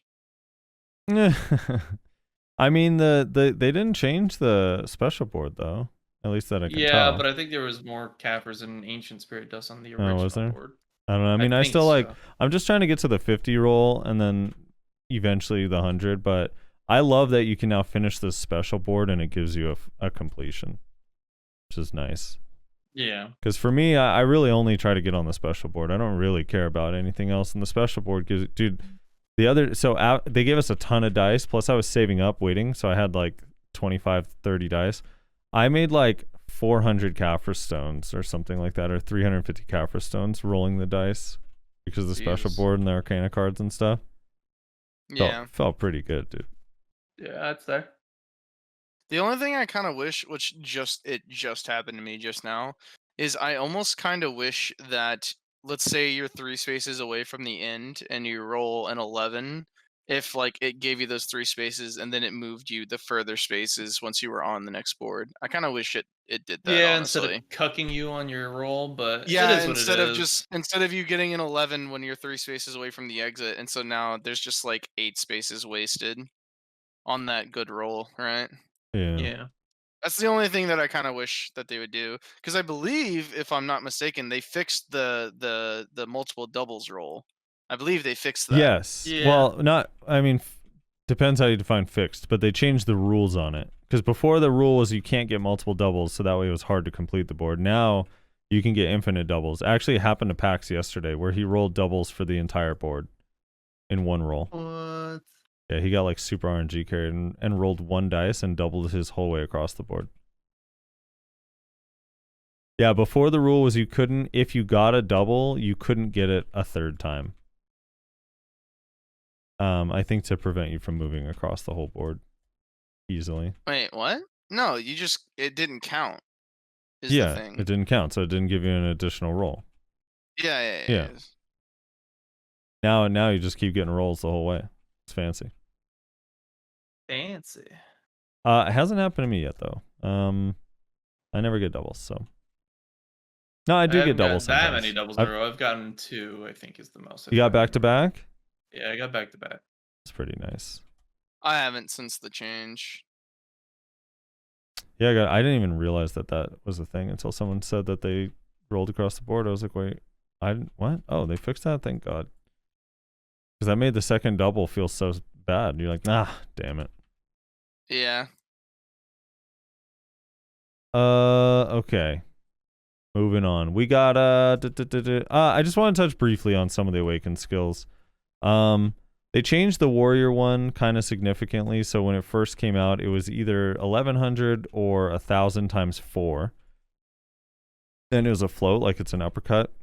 It didn't have any crit, and it was 3 or 4% accuracy. When it came to KR, they just straight up like changed it, and now it's 1356 times 3 with 2 hits, so 6 total hits. Now has 100% crit and 10% accuracy. Also, yeah, that's the other news is the Awaken skills are officially on KR, so hopefully we get them soon. It would be really cool if we get them this week with the Sage as well. Probably the week after. And then the Sork skill has 15% accuracy built into it now.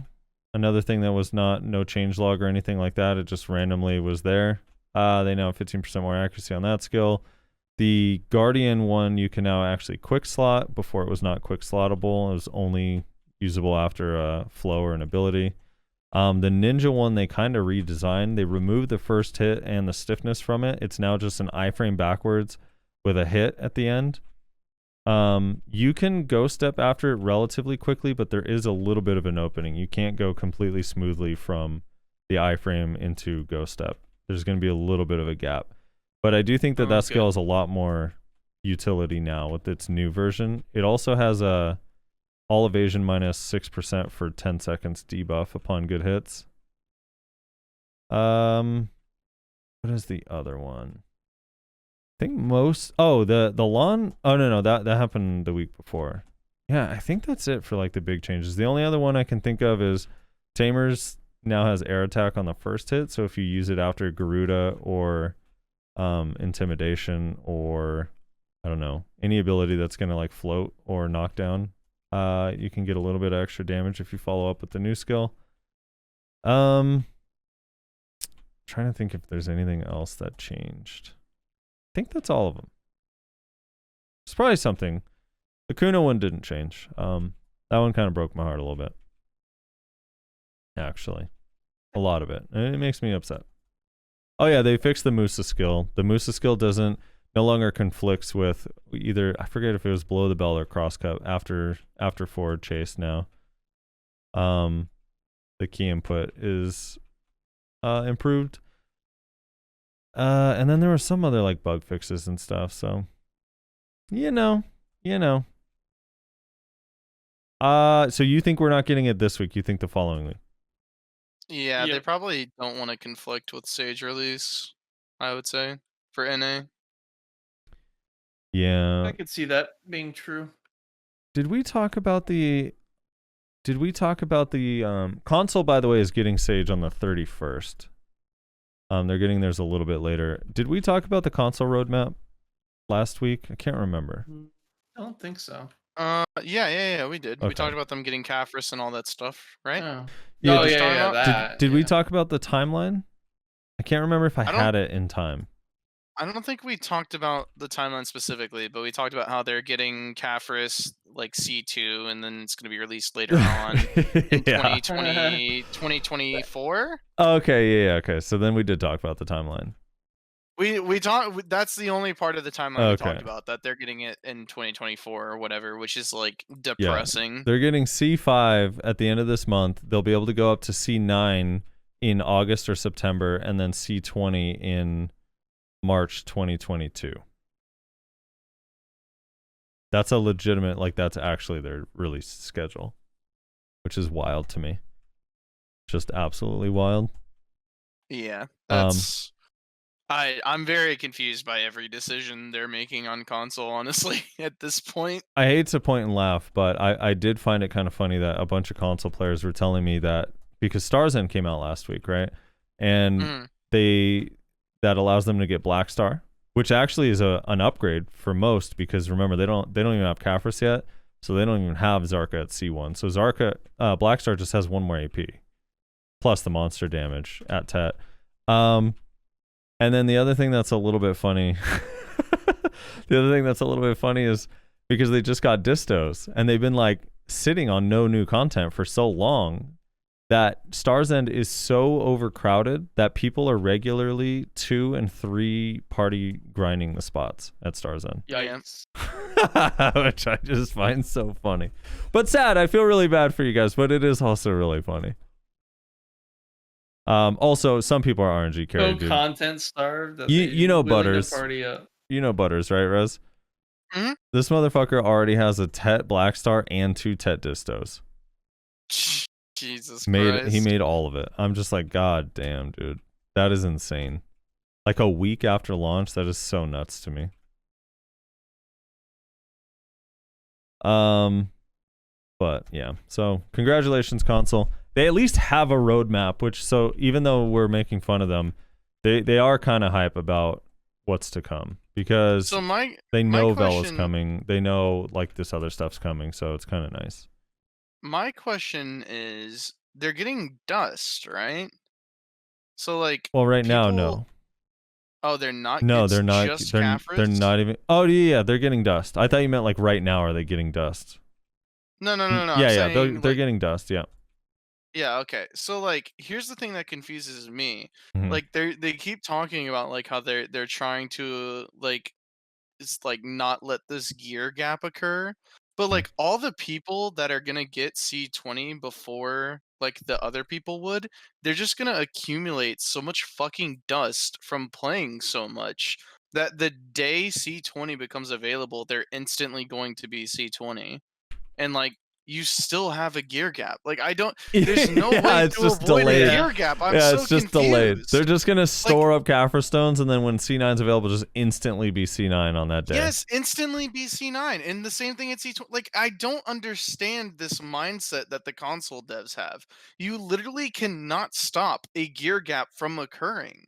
Like, stop withholding content from your player base in the name of preventing a gear gap, which is literally, like, not gonna happen. It's just so weird. Dude, the other funny thing about it too is like, I legitimately think, like, if players want to gather or make money or sell Caphras stones, like that option is gone from them because they're worried about the gear gap. Like Caphras are, I don't know if everyone's just going to save up and how the Caphras market's going to look. Obviously, it's going to be completely sold out for the first couple months. But after the C9 part is available, like the fact that no one's going to be able to go further for almost a year is, I feel like it's just going to be, they're going to be sitting at min price with like thousands of them because there's nothing anyone's going to be able to do with them except for new players. I don't know. It just seems so weird to me too. The other thing too is like, think about if someone gets a Pen Black Star. If someone gets a freaking Pen Black Star, no one can Caphras up to catch up with that person. Yep. That's actually nuts. They're just going to have straight up 10 more AP than everyone else who doesn't have a Pen Black Star. That's actually insane. Preventing gear gap, by the way. Oh, that shit's crazy. Yeah, it's really confusing. It is really, really confusing. Yeah.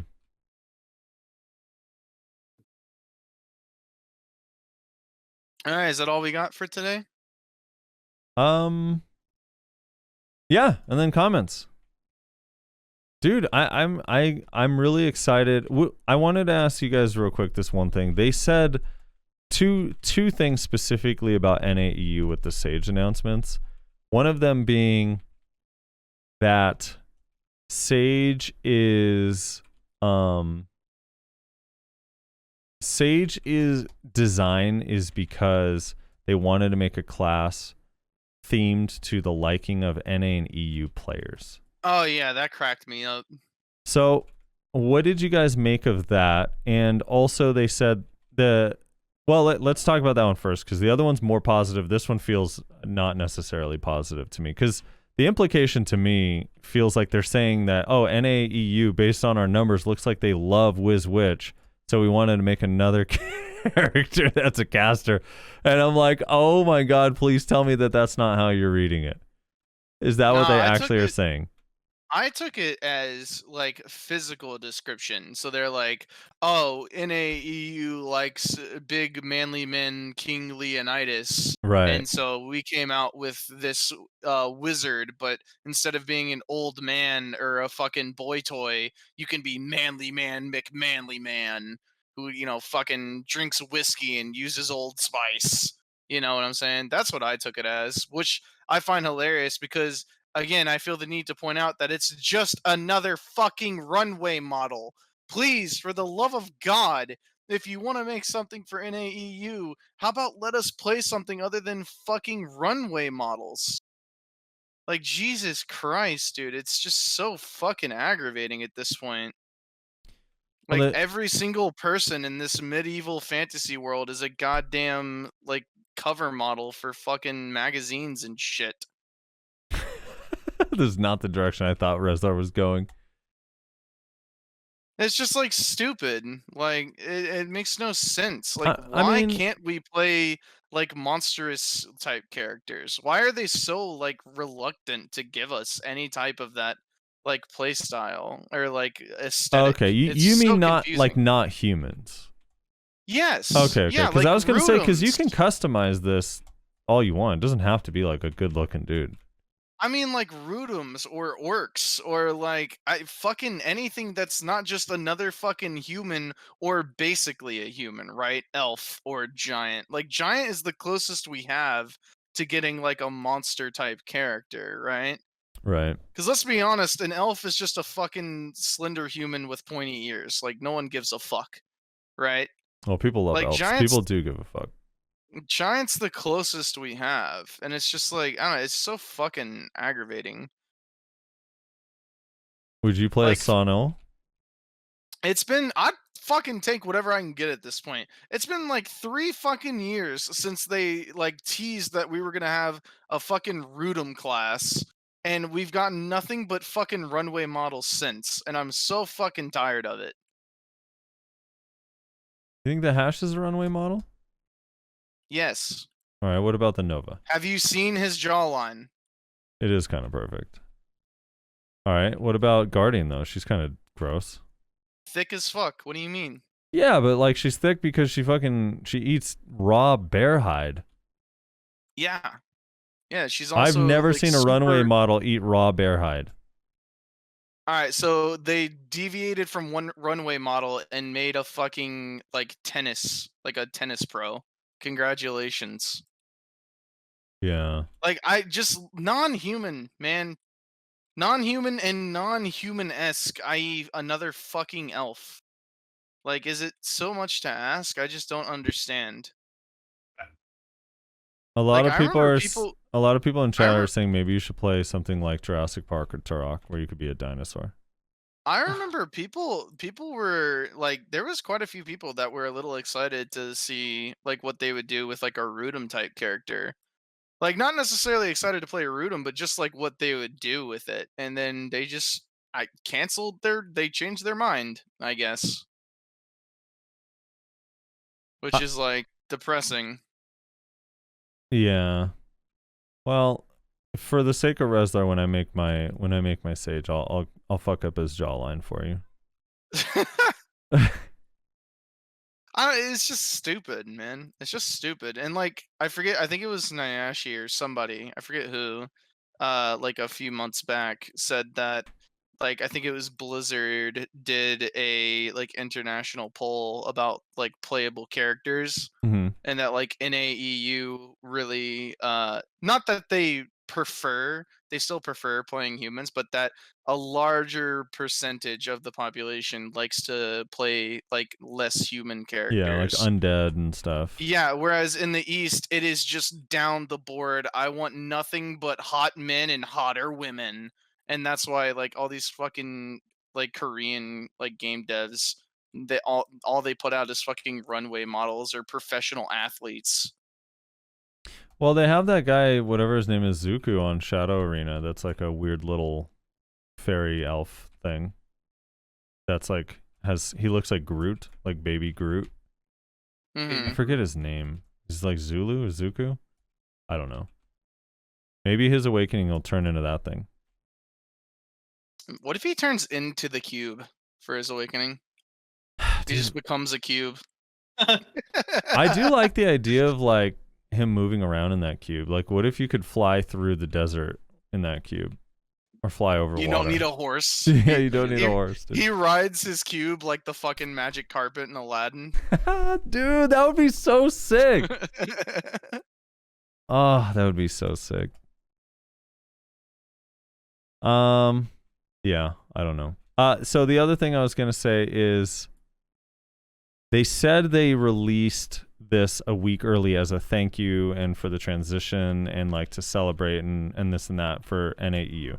So I wanted to say, obviously they're putting their best foot forward. This is like, we're in like the honeymoon phase with Pearl Abyss. They are they're in like the application phase. Like they're trying to have like a really, really good reputation with us, it seems to me. So in your guys' opinion, how is that going so far? And how long do you think it'll last?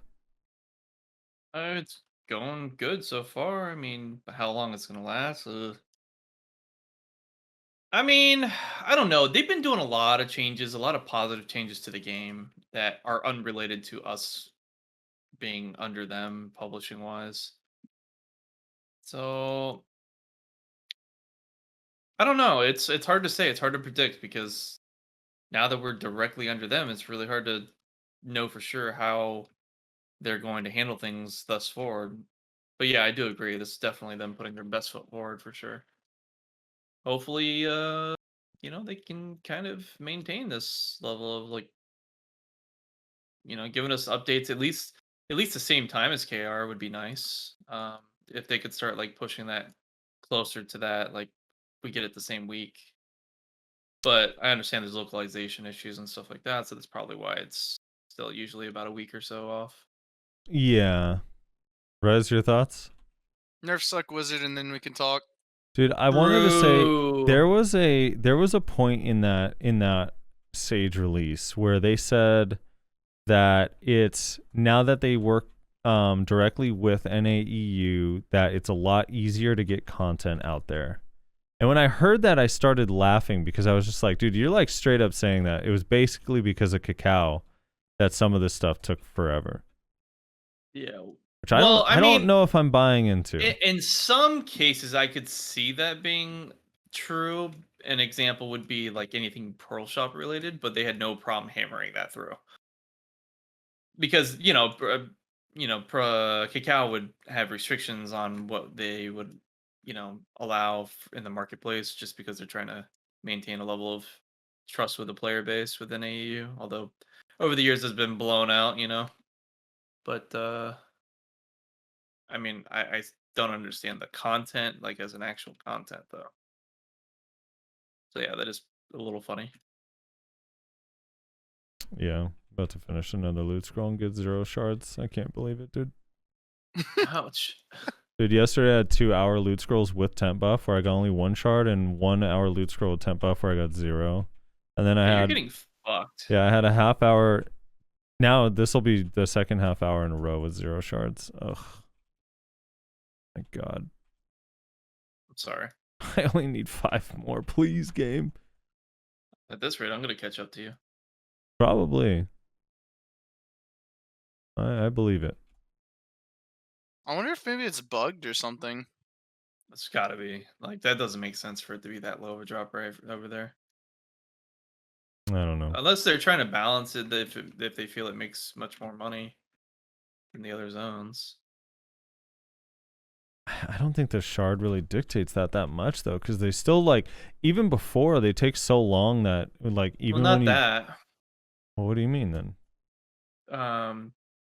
Make try to help reduce the population in orcs by making it less attractive for the actual pieces to get. Yeah, but you have to get it from here. No, Yeah, there's only one other place to Yeah. go, which is Castle Ruins, which is more contested than orcs are. Yeah. I guess that's true. Yeah, Yeah, that's the only thing. It's like. but Like, you maybe- get it really quickly at Castle Ruins though, in comparison, right? I don't know. I mean, it feels a little bit better. Which piece are we talking about? The Furious Shard. Oh. It feels a little bit better at Castle Ruins, but it's not like so much better that I don't know. It's not that much different. Whatever. I'm just unlucky. It's crazy. Honestly, this one is taking me double the first one. It's just kind of nuts. I have made 6 cups for the necklace and sold them. I'm at what, 17 towards my 7th. I'm going to be making 7 necklace cups before I can finish the second ring. And not even actually the second ring, just the shard, the Furious Shard of the second ring. Yeah. It's actually kind of crazy. Anyway, yeah, I think that's it. I'm excited to play Sage. I kind of hope one of you guys, Nayashe, maybe you should tag a Sage. That'd be interesting. Yeah, maybe I'll give it a shot. Or a hash, dude. You seem like a hash main. I could probably do hash. Is there anything that would make you quit Maywa? I feel like it's time, right? This game? Just making me quit this game would make me quit Maywa. Yeah, I do want to. I want to. I don't know. Right before we get to comments, I want to say a couple things. Right? I have a few choice words here. One, I don't know what it takes or what it's gonna take, but Pearl Abyss or intern, someone, if you're out there listening, please, please, please look at the player versus environment among all the classes. Like, please make it so every class is playable in PvE, please. Yeah, The disparity there's really no reason. is so big between the high end and the low end, and so big between even the middle and the low end. It is massive. Like, it's to a point, like, I should not feel. I understand that player versus player balance is really, really, really hard. But, like, I really don't believe that player versus environment balance, especially since you can change the numbers completely separate from PvE, is that difficult to figure out. Like, it's really frustrating if you play Kuno, if you play Tamer, even, like, Ninja these days, if you play Awakened Ninja, like, they're okay, but they're not amazing. If you play... When it comes to PvE, there's no reason for it. Yeah, it's just like... That's just the thing. There's no reason for it. Dude, all it classes sucks. from a PvE standpoint should be similar, within reason. Like, dude, even not some when you see like a striker pulling like 1,000 or 1,500 more trash than another class. Yeah, Musa's struggle in PvE. It's just like the difference. I don't know, man. It's just crazy. Like, I enjoy grinding on Kuno. Like, let me get the same amount of silver every hour for my gear and the money and time I put in as everyone else can get on their classes, please. Like, that should be like an absolutely urgent thing to keep up to date and balance at all times. It should not be a dramatic disparity. Dude, people are making it's not just like a little bit. Like, if you actually look at the trash with the loot scroll, like, people are literally making like 40 to 100 million silver more an hour on a striker than they make on like a Musa. Like, that's so much. Like, that adds up so fast. Yep. Oh! Which then makes the disparity much larger over time because those people just have more gear than that particular class of players. Yeah, I mean, I don't know. It's depressing. The other thing is, so I got accepted into the partner program right as the transition to Pearl Abyss happened. And my main campaign is going to be trying to work as hard as I can to just get something changed on the Wizard and Witch class. Like, just look at it and acknowledge that there's something there, please. So I've been working on this thing for about a week and a half now, and I'm still proofreading it and making sure that it's correct. And talking about balance is hard because nobody agrees on what should be fixed or shouldn't be fixed. And I'm trying to take into consideration what I hear other people say, how other people feel. I'm also trying to take into consideration how Wizards and Witches feel, because I don't think Wizard and Witch should be bad in 1v1, and I don't want large-scale changes to negatively affect their 1v1 and stuff like that.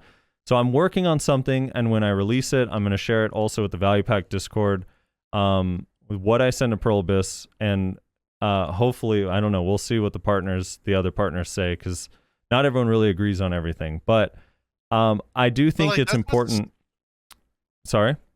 I was gonna say, that's what's so crazy about Suck Wizard is, like, yeah, not everybody can agree on what needs to be done, but pretty much everybody agrees that something needs to be done. All the Suck Wizards, or all the players that are like streamers or whatnot that play Suck Wizard, they've all said something needs to be changed. They don't know specifically what. They have ideas and whatnot, but they say something needs to happen with it.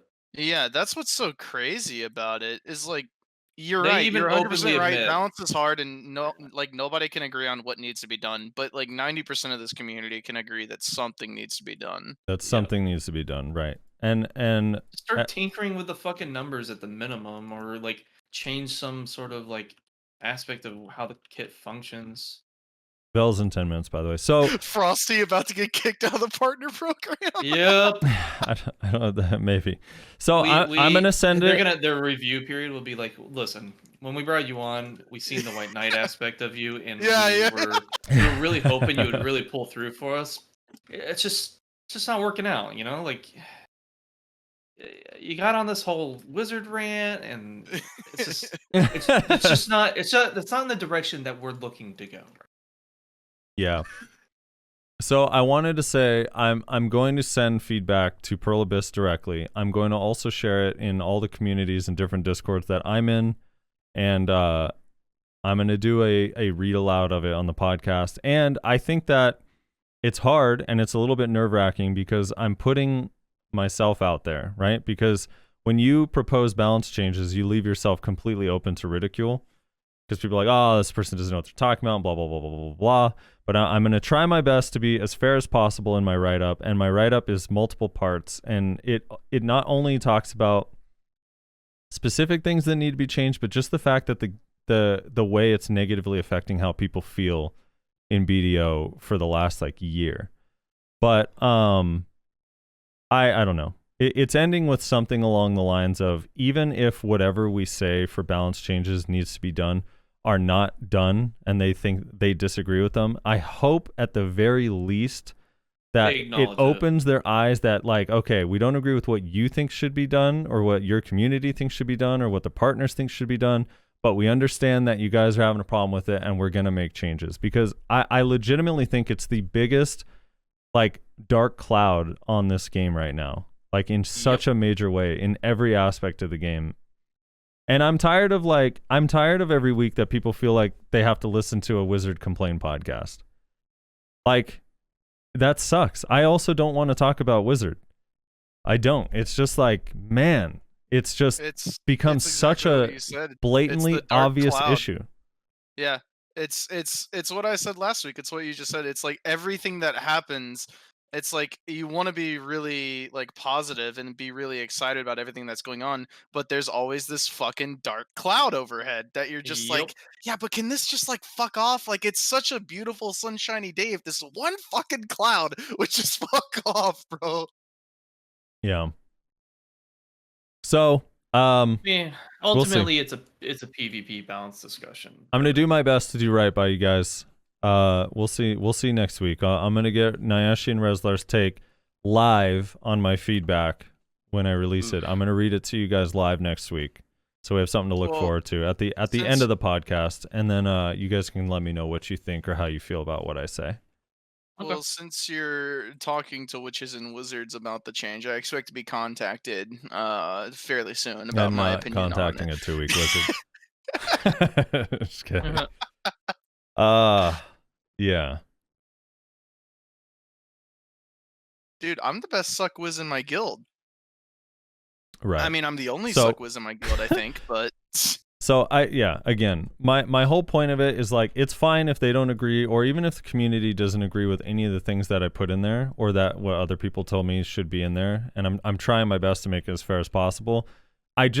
As long as it gets the attention that, like, oh, okay, I didn't realize this, I don't know how they couldn't, but maybe in their minds, they're like, I didn't realize people had this issue with this class. I thought it was okay because you guys were all playing it and loved it. So, yeah, right. We'll see. And I do, like, I'm not, I think people know this about me, but I don't want to see a class destroyed. Like, I know Reslar sometimes gets a little hyperbolic, and I see a lot of people that are like, gut this fucking class. Like, I hope it's not playable. I don't want that. I want Wizard to be playable. I just want it to be one of the 22 playable classes. I don't want it to be the only class. I don't want to read advertisements for guilds that say recruiting 680 gear score players if you're a wizard or a witch 630.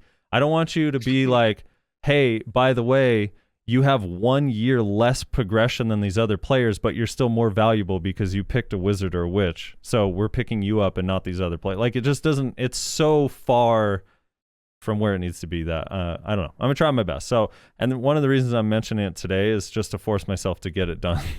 So I said, like, put my feet to the fire on that. So you know sometimes You you got a just kind of week. procrastinate. So from now on, if Suck Wizard isn't nerfed, you can blame Frosty for it because he hasn't done his job yet. Yeah. So Yeah. So we'll see. We'll see. I'm excited. And nervous, but I'm excited. Bells It should come? be fun. Bell's in 5 5 minutes. minutes. My guild trolled me last time. Pay attention to your boss notifications, Nashy. Yeah, my guild was trolling me too. Yeah, my guild, like, they split up and went to 2 different channels, so I couldn't find a plat. I don't know why. And then, like, every week I say Val 3 with a question mark, and they say, LOL, it's always Val 3. And I'm like, well, no, it's not, because 2 different weeks it wasn't Val 3, and I got screwed. So, here we go. Exciting times. Yeah. Now, that all having been said, I'm really excited for the Sage, dude.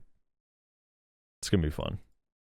I'm gonna take it right to Thornwood and see if it can actually one-shot mobs. It's gonna. Nope. Really lied. I'm gonna see. I literally got conned. If I can one-shot packs at Thornwood, I know that class is gonna be really strong. Oh, does Pax grind Thornwood a lot? What? But Tis. Get it? Pax. Oh. I love that you just kind of let me hang out there. I appreciate that. Well, I was like, wait, did I accidentally say PAX instead of class? I thought you were saying I accidentally said PAX instead of class. No. Yeah, The joke one-shot was packs, you I said got you. one-shot packs, and then I said, yeah. Yeah, Yeah. I got you. Okay. That's yeah, funny. Yeah, okay. Clever. Yeah. Probably Thank had that you, written down. Yeah, I've been waiting for months, actually. Basically, ever since you joined Noto, to pull that one out. So Yeah. And as a I'm a heads little up, sad it didn't quite have the effect that I wanted it to, but that's fine. I'm gonna constantly have these, but my next campaign after the wizard one is going to be revealing, or like no longer hiding the PvP damage information anymore. It needs to be in the tooltips. There's absolutely no reason to not say PvP damage reduced by X% in the tooltip for every single ability, so we know what we're actually using and why things do what they do. Terrible idea. People can min-max? Weird. I don't care. They can already min-max. No, I know. I shouldn't have. literally We just shouldn't trolling. all have to wait for Big and Shiny to run a fucking 2-week long test to figure out how our skill works. True. Big and Shiny is our Lord and Savior. Do I think they know the values? Probably not. Now, if they could just come out like, look, we also don't know the values, then I'd be like, okay, well then that's why they're not. That's why they're not there. Then I can live with that. Some random individual. I'd be puts in the disappointed. numbers. But I could live with it. Would you be surprised though? Yeah, they're like, look, we don't actually know what the current value is. We just know how it feels and if we should higher it or lower it. That's fair. Yeah, I don't know. Call me crazy, but doesn't it feel? I Crazy. think I've said this before, but doesn't it feel like it should actually be backwards from how it is? Like it Why? should show the PvP damage and then just say like does more or does less damage in PvE. If not showing both, like doesn't it feel like it's backwards from how it should be? Well, I think it's easier for them to basically hide the PvP values. I don't just think- do random adjustments. I on it, don't because think there's so that- many more things that affect PvP, like we found out, like for example, class versus class scenarios. That's not something that PvP damage is going to help you calculate unless you know that it's there. You know? See, like that's the thing is like the fact that they came out with those ratios and showed them to us makes me think like they're not really hiding the PvP damage out of like we don't want you to know. It's literally out of just Yeah. neglect. Like they just haven't even thought about that's something that we want. Or maybe they're just tired of fucking designing UI windows that display all their shit. I think it's easier, Rez, though, to put whatever one is going to be lower is the one that you would say X damage is reduced. Really? I think so, because if it's variable by a lot, because it's either the same or less, right? PvP damage is never more. It's either the same or less. So I think it's easier to just say reduced. Right, but like, Yeah. what's the difference to just say increased? Well, I mean, it's the scenario I just gave you. It's like there's more to it for PvP than there is PvE. Right, but So also PvP, having the actual numbers for PvP would be vastly more useful than I having the damage numbers for PvE. that I do agree with that part. I Yeah, mean, like regardless, I whether don't it's know. easier or harder or more or less convenient, like whatever else you want to say, like it is 100% fact that the numbers for PvP is incredibly 50 million times minimum more useful than fucking damage numbers for PvE. I mean, I Yeah. do agree, but it's just the way they do things. Let's look at this archer's skill tree here real quick. So if I'm looking at full bloom, let's see the last level of full bloom. It's 988 times 5, max 2 hits, arrow hit damage 1284 times 1, max 7 directions, max 2 targets, 100% crit, 10% accuracy. At the very bottom, all it says is damage reduced in PvP. All that needs to say is damage reduced in PvP by 22%. That way we know, okay, so I can take these numbers and subtract 22%, and I have a rough idea of about how much damage these do per hit for this particular skill. And I could go to a different skill.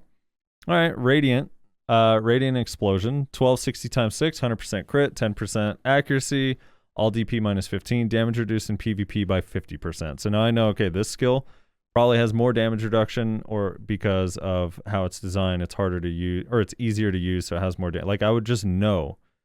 Like that, I don't see any reason why that information should be hidden. It just makes zero sense to me. Just show both. The real answer is they should just show both. Like it should just be like Well, PvE damage this, PvP damage this. I agree, although I do think know. that the PvP damage, if they show the number, would probably have decimals in it, which might look a little weird. Because if it's reduced by 33%, you're not going to have whole numbers 100% of the time. But right? how do you know that it is percentage reduction? Like, Well, they've said the it way in their that they patch code notes. it? Yeah, their patch notes. They've said it to us. Like when Ninja got nerfed, the Succession Ninja nerfs, they reduced like behead damage by 22% in PvP. Right, but they could just be saying that because again they're trying to hide the PvP damage numbers, right? So what they might do is they might increase the skills damage from 1580 to fucking 1760, and then instead of saying we increased it from 1580 to 1760, which like they don't want to say that because they don't want to reveal the numbers for whatever strange reason they have, they just give us a percentage increase. They're like we increased it by like 5% or 10% or whatever it is. Yeah, I mean, Like I I'm don't just know. saying that doesn't the fact that they give percentages in the patch notes doesn't necessarily indicate that that is how they actually make the changes like in the game itself is all I'm saying. I guess I'm not inclined. I'm not inclined to say that they're lying to us. I mean, they may not be saying, they may be withholding the truth, but I don't think they're blatantly lying to our face. I'm not saying that they're lying. I'm saying that they're giving a percentage because like that what else can they like say? Like we don't have the numbers, so they can't give us the numbers. Like that's irrelevant Right. information because we don't have it. So they have to give it a percentage based thing. So but they do have the numbers. So it makes sense for them to just change the I numbers. got you. I But got then you. when it talks to us, they give us percentages. I'm not saying they're Yeah. lying. I'm saying that they're doing that because we don't have the numbers. So just give us the numbers. Yeah, I got you. I don't know. I'd be fine either way, to be honest. Like if they just gave us the actual number, or if they just gave us a reduction so we can just guesstimate ourselves instead of just being completely, oh my god, I swam back up into my death. I should have stayed low. Oh yeah, Vel's up. Huh. I forgot. Yeah. You better get here fast if you don't have a plat. It's running low. Yeah. I completely forgot about that. Yeah, I don't know. I think TLDR, much like Suck Wizard, the way it's done right now is the worst way. Please do something. Dude, are we gonna get Vels today? Dude, if Is I this don't is- make it, then you guys probably will. Yeah. We kind of need Resler to up. Oh, it's We got gone. it. It's over. Oh, it's dead? It's Rip. dead. So, I'm sorry, Rizzler. All right, enjoy your vills. I tried to remind you of the 5-minute mark. Nyashi, we're getting hearts today. Woohoo! Let's do it, Can't dude. wait. I could use this money too. Dude, me too. I could sell this, to spend a little tiny bit more and get a Garmoth, or I could just go straight to getting a Dandy or an off or an over. I don't know. All right, you ready? Hold on. I'm gonna say, pulling into the inventory now. I'm gonna say go. Hold on. It's gonna be on I'm go. ready. All right, I'm gonna count us down. 5, 4, 3, 2, 1, go! Oh no, we didn't get shit. I didn't even cheer, man. I hate not cheering. It's the worst. I want that little shot of adrenaline, dude, that goes down my heart. Like, oh. Where's my horse? But Where'd my horse I go? gotta get going here. So can y'all tackle comments without me? Yeah. Sure. We got comments. All right. All right, man. All right. Take it easy. Peace. See ya. All right. There goes Reslar, everybody. All right, so I'm going to read the comments here. I actually need your help with this one. Try not to get grabbed. Working on it. We have a lot of comments on this one. Oh, shit. All right. Oh, here, let me do this. Make it a little I'm easier surprised to see. I thought we already. You thought we didn't already realize finished the we- comments? I was like, shit. Yeah, we got we to it a already little go bit through late. comments. That was my bad. I was No, lollygagging, you're dude. good. I was lollygagging. All right. There's nothing wrong with that. Let me drink my water real quick. Do you guys remember that time that we had Nyashi read the comments? Oh my god. You're really gonna bring that up? Yeah, it was cool. Watching him try to learn English. All right, so Golden Phantom says Pog. Bono no says Reslar sounds so weird. New mic maybe. Yeah, he got a new mic a few weeks ago. Ambitious Panda says the sage is probably going to use time and or dimension powers. It makes sense if his talking about returning from sealing himself away to fight Hadum, since that place is a different dimension.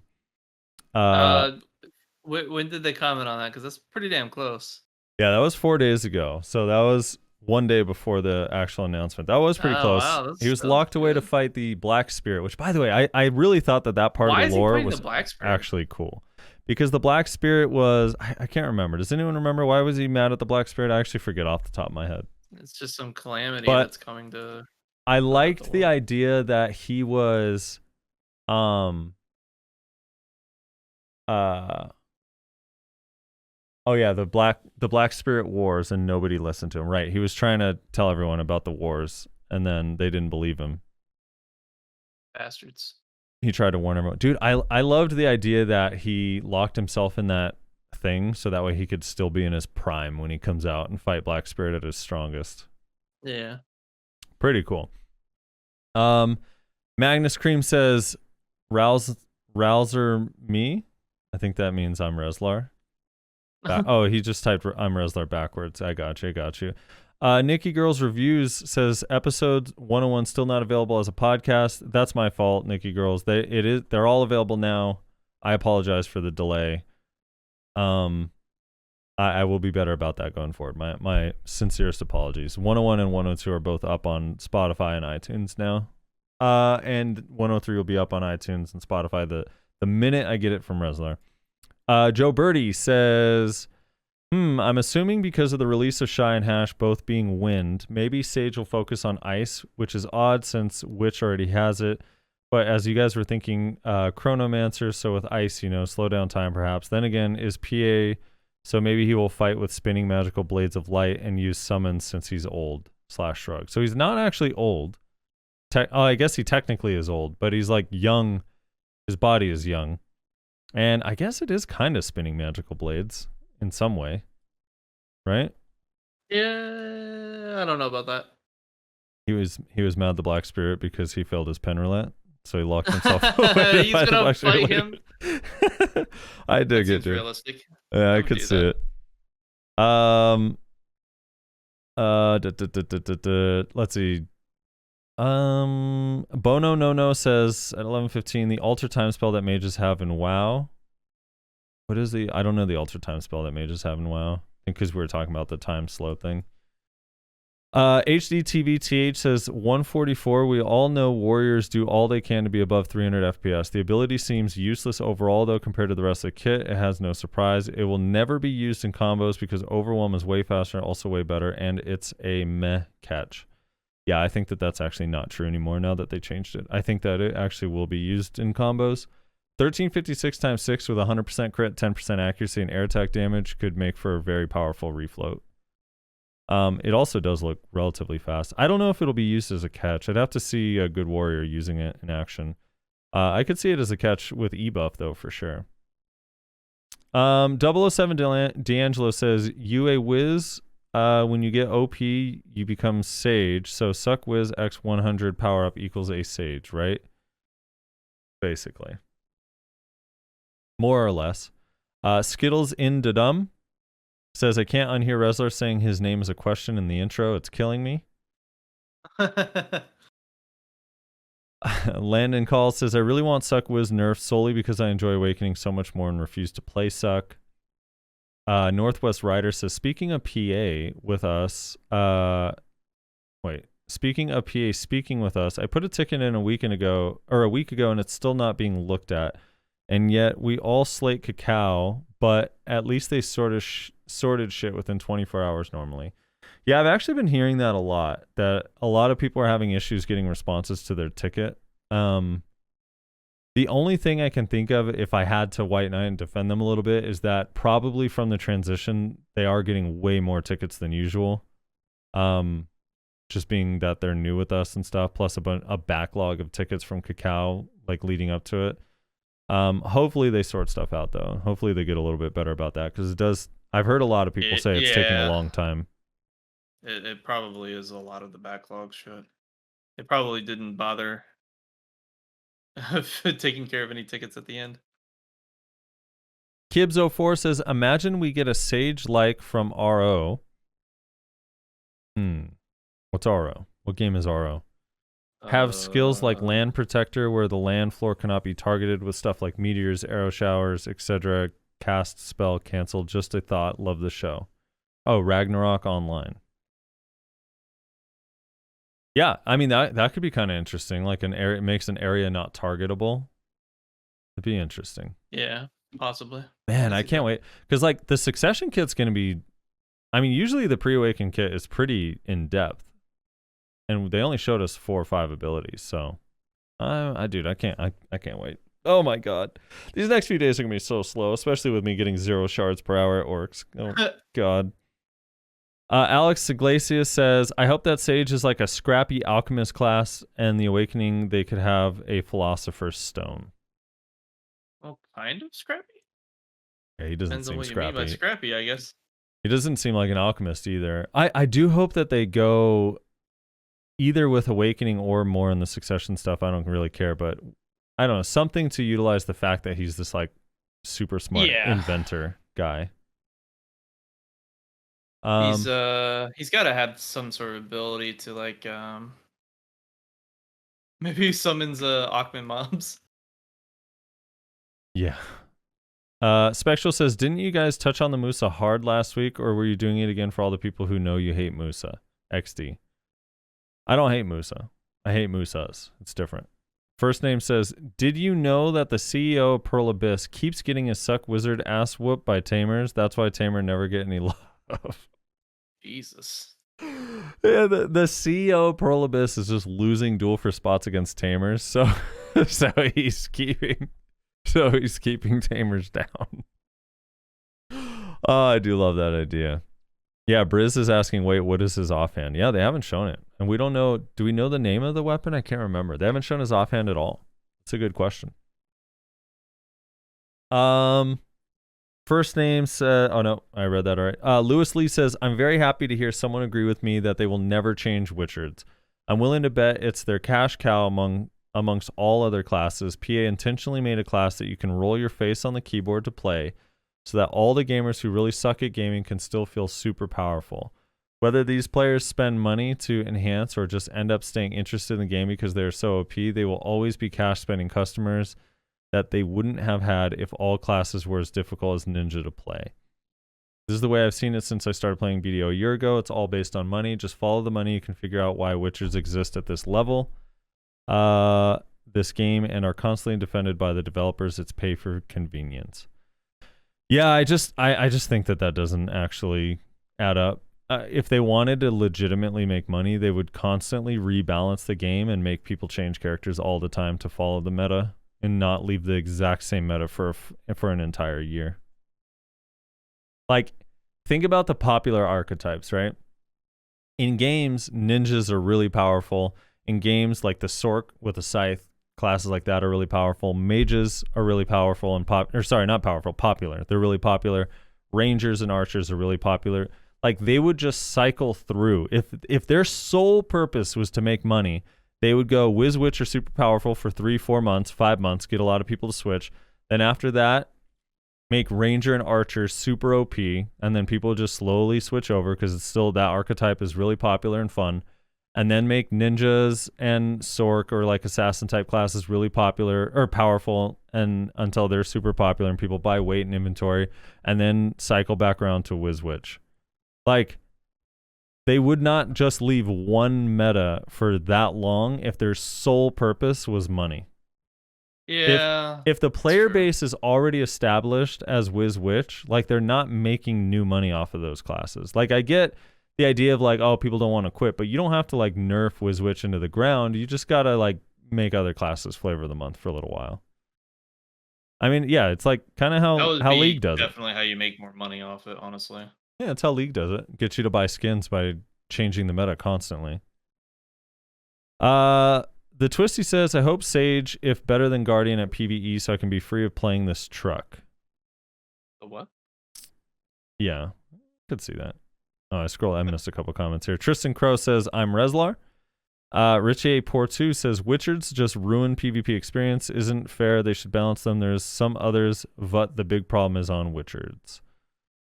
Kenichi Sai says, PA's roundabout way to make things interesting can sometimes get the players killed. What's wrong with just making the LVO weapons as buffs? And no, Frosty, watch two Shies fight out. Pepe laugh. I couldn't watch that. Snow ghillie suit in the shape of a snowman. Pretty sure Frosty's going to be all over that. Dude, so far their snowman costumes have been terrible in this game. Yeah, not really impressive. Yeah, they've been actually terrible. What's that one? There's like a Frosty snowman hat that like literally just looks goofy, like a snowman that got punched in the face. It looks so dumb. Yeah, yeah. I have it on my alt enhancer. It's been a minute. Yeah, it's been a minute, guys, since my last post. I don't know how I managed to miss commenting on the new abilities for Shy. However, I'm here to fill you in by stating it's kind of cringe and probably going to be mostly useless.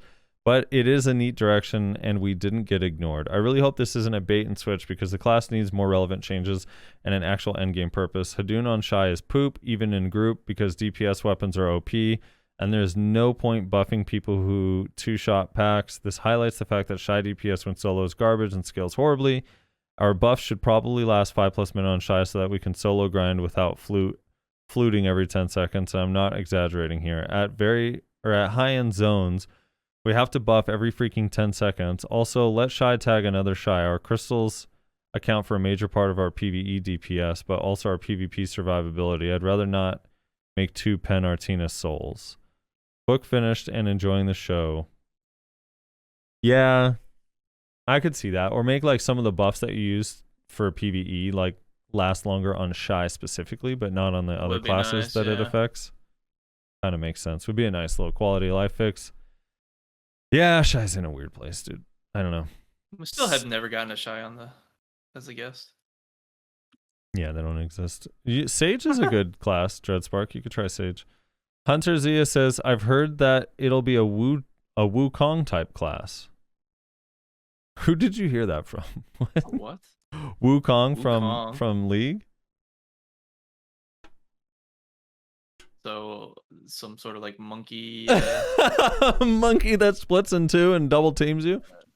That's weird. I think you heard wrong. I'm going to be honest. Nothing about the Sage looks like Wukong to me in any way, shape, or form. I think you need to fire your source.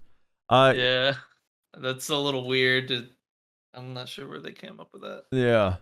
Yang31 says, small comment, boys. When you listen in the patrons at the beginning, go a bit slower, Reslar. I don't think anyone else than them really cares. Still doesn't sound weird, disrespectful to just spit their names. Oh, still it does sound weird / disrespectful to just spit their names. Take 20 more seconds and do it right, in my opinion. Thanks for the content, guys. I will forward that comment.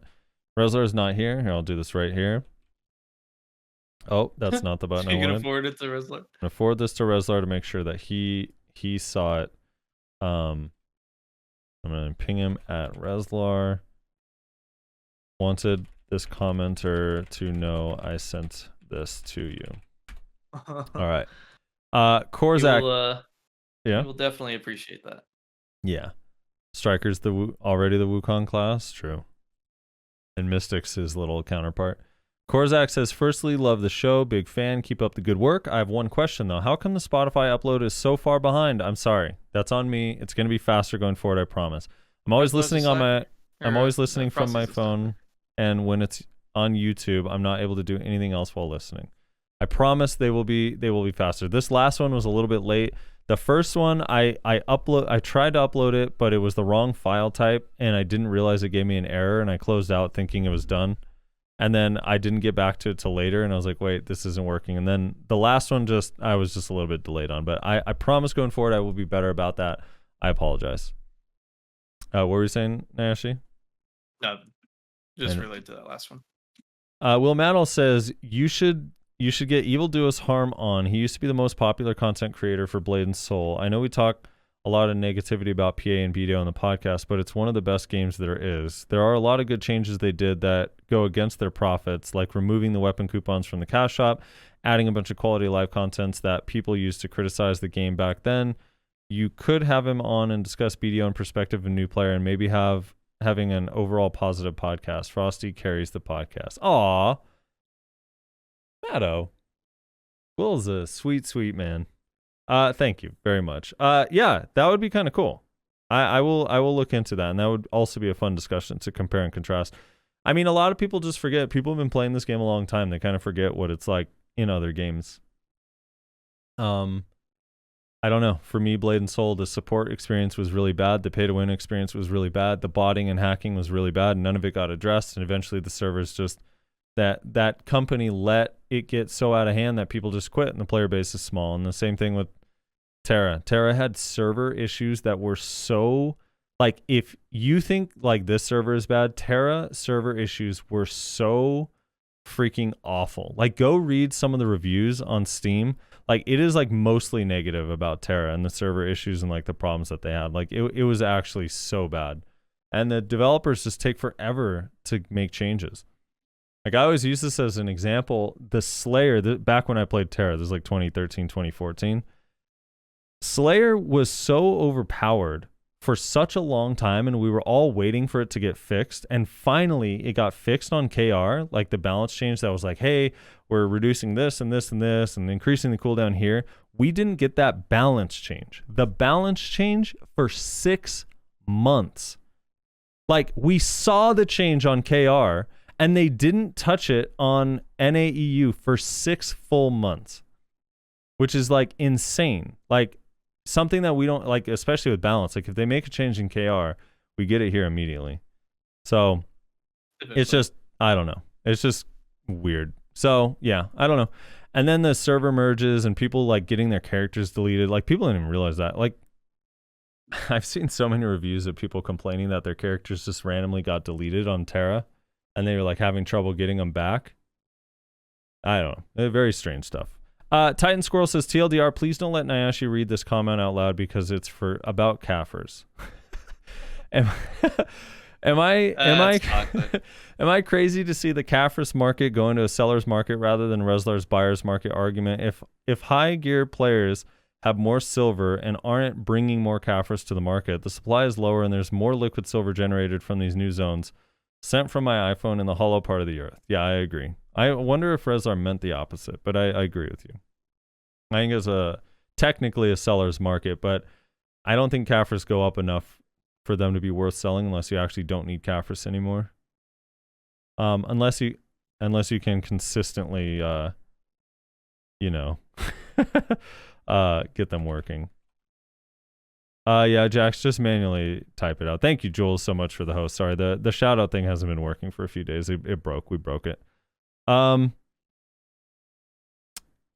Yeah. I wouldn't sell cat for stunts. I guess like if you somehow knew for sure it was gonna go from like 3 mil to 2.1 or 2.2, and you felt real confident about it, I could see it. But like if it goes from 2.7 down to 2.3, like you're not really making much out of it if you have to buy your Caffers back eventually. So yeah.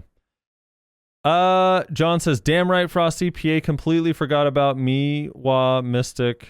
Me, Awakened Mystic, PvE, PvP damage when? I don't know. I mean, your PvE damage probably could use a buff, but there's some others that are worse off. Musa buffs. I've waited 100 years for this. Yeah. It's exciting. It's exciting. That 9% accuracy is huge. People underestimate your entire combo having 9% higher hit rate is going to be huge. Players like people in Nyashi's guild are going to go from feeling like they have 305 sheet accuracy to 340. It'll be crazy. Mind Don't Compute says, what about the engine problem when in order to be competitive in any PvP situation, you need to play in WoW classic graphics to gain a non-intended damage? The problem of unintended animation skips or iframe where you can't fight anyone at all. I did know the game needs to improve so many things. I don't find PvP enjoyable at all for just this things, and it's the end game. Yeah, they could definitely do a better job about making frame rate be less important for PvP and skills and abilities and stuff. And then ping, I don't know. Ping's rough. I don't know how they're gonna improve it. It's weird in this game.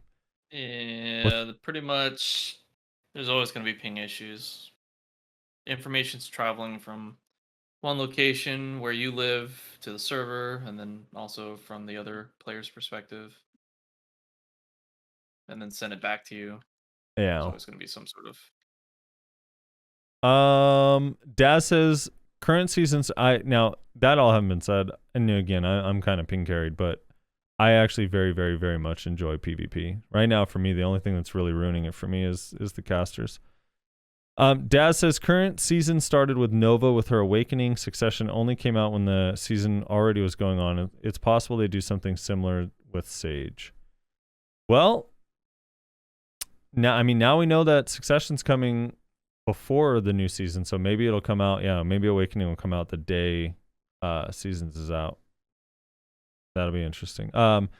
Savarnir Troon says a sage would be like a mystic to me, not the BDO kind. Shit like foresight, but not actual chronomancy. This portal discussion about Overwatch literally just sounds like Mesmer portal bombing in Guild Wars 2 World vs. World. Fun shit for the record. Also, Evil Do Us Harm has 75k subs. Might be the biggest BDO YouTuber these days. Oh, okay. Apparently a lot of people... I didn't know that. No, but someone earlier said that he's a newer player. Will Mato was saying he's newer to BDO. Did he just switch to BDO? I have no idea who it is. I gotta do more homework. But yeah, Dancing Sword says, I love the arguments. True friends are able to argue with each other and then laugh with each other 10 seconds later. Yeah. Of course. Like my Especially cat if it's suit. involving, Mayo-related stuff, you know? I was reading this article. We're doing a cat fun fact right now. But my cats, they do this thing where like they're basically fighting all night, and then finally like one of the cats will go to bed, and then the other one like in our bed, and then the baby cat, she's 8 months old now. She'll hop into the bed after, right next to the cat, and they'll be like laying next to each other, and they'll start licking each other and like grooming each other, and it's like, oh, like you guys are being friendly. And then like after about 5 minutes of this, it just turns into a huge fight, and they just start going nuts on each other. And I'm like, what the fuck? Like, do they hate each other or love each other? Like, I can't figure it out. But I was reading that like it is extremely rare for cats that groom each other and then fight after that they actually dislike each other. Like if they're grooming each other at all, they typically like each other. Yeah, and the fighting comes more from like they just get annoyed, like they get tired of the grooming after a while, and then it becomes play fighting, and it's not that serious. And I was like, okay. I don't Makes know. sense. I never know what to do when they fight. I'm like, dude, am I supposed to stop this right now, or what the hell? Anyway, Bawa, there we go. There's a clue into my life. Also, they keep me up all night fighting. It's so irritating. Let's see. Touch My Weasel says, LOL, not related, but hit my pen with a 50 stack. Okay, you're fucking carried. You are a goddamn weasel.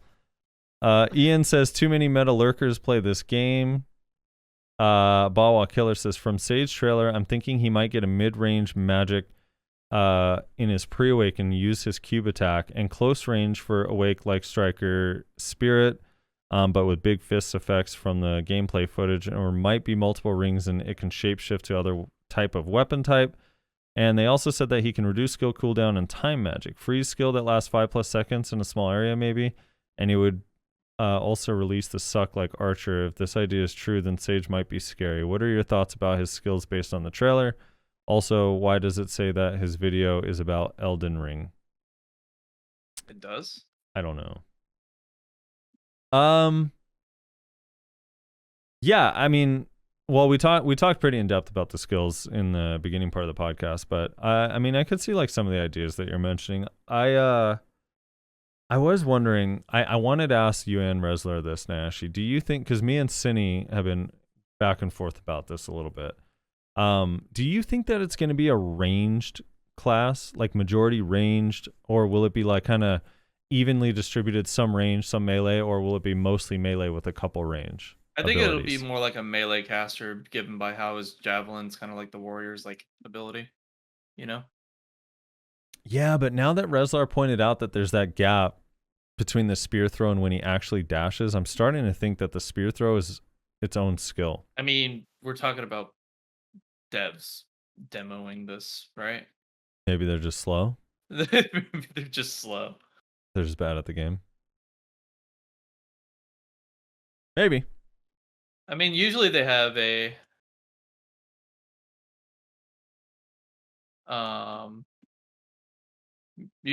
like a team that's dedicated towards actually playing the class to demo like things like doing either content reveal or like just demonstrating the skills in general. So maybe that really is designed that way. Yeah. I don't know.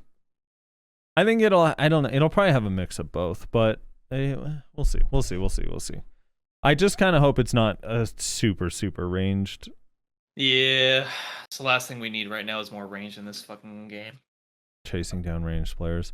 Jay Adams says Frosty nailed the time aspect. You goddamn right, dude. I read it like a goddamn book, dude.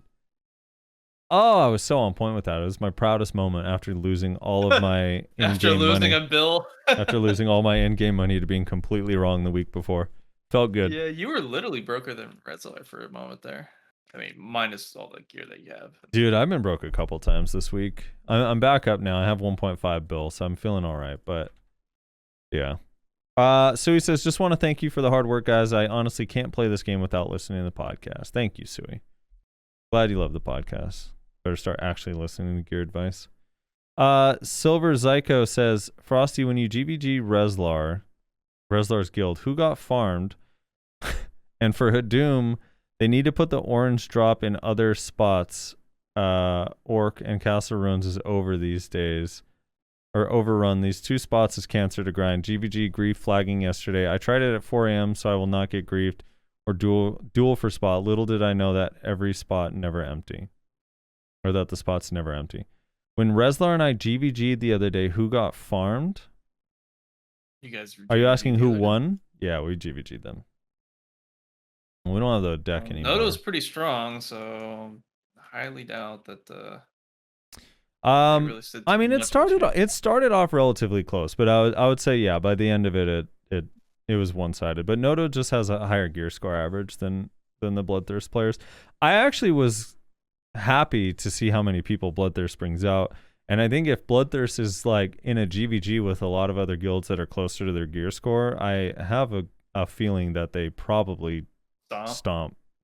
Yeah. Yeah. I mean, maybe not if it ever gets to like the 30s or 40, like that number of people coming, but if it stays like 15 to 20, I don't know. I imagine Bloodthirst kind of a handful to deal with because they have a lot of strong players in there. And that's all the comments. Such a random comment that I was asked that though. Yeah. In that GVG. Oh, that's funny. Yeah, that is the podcast.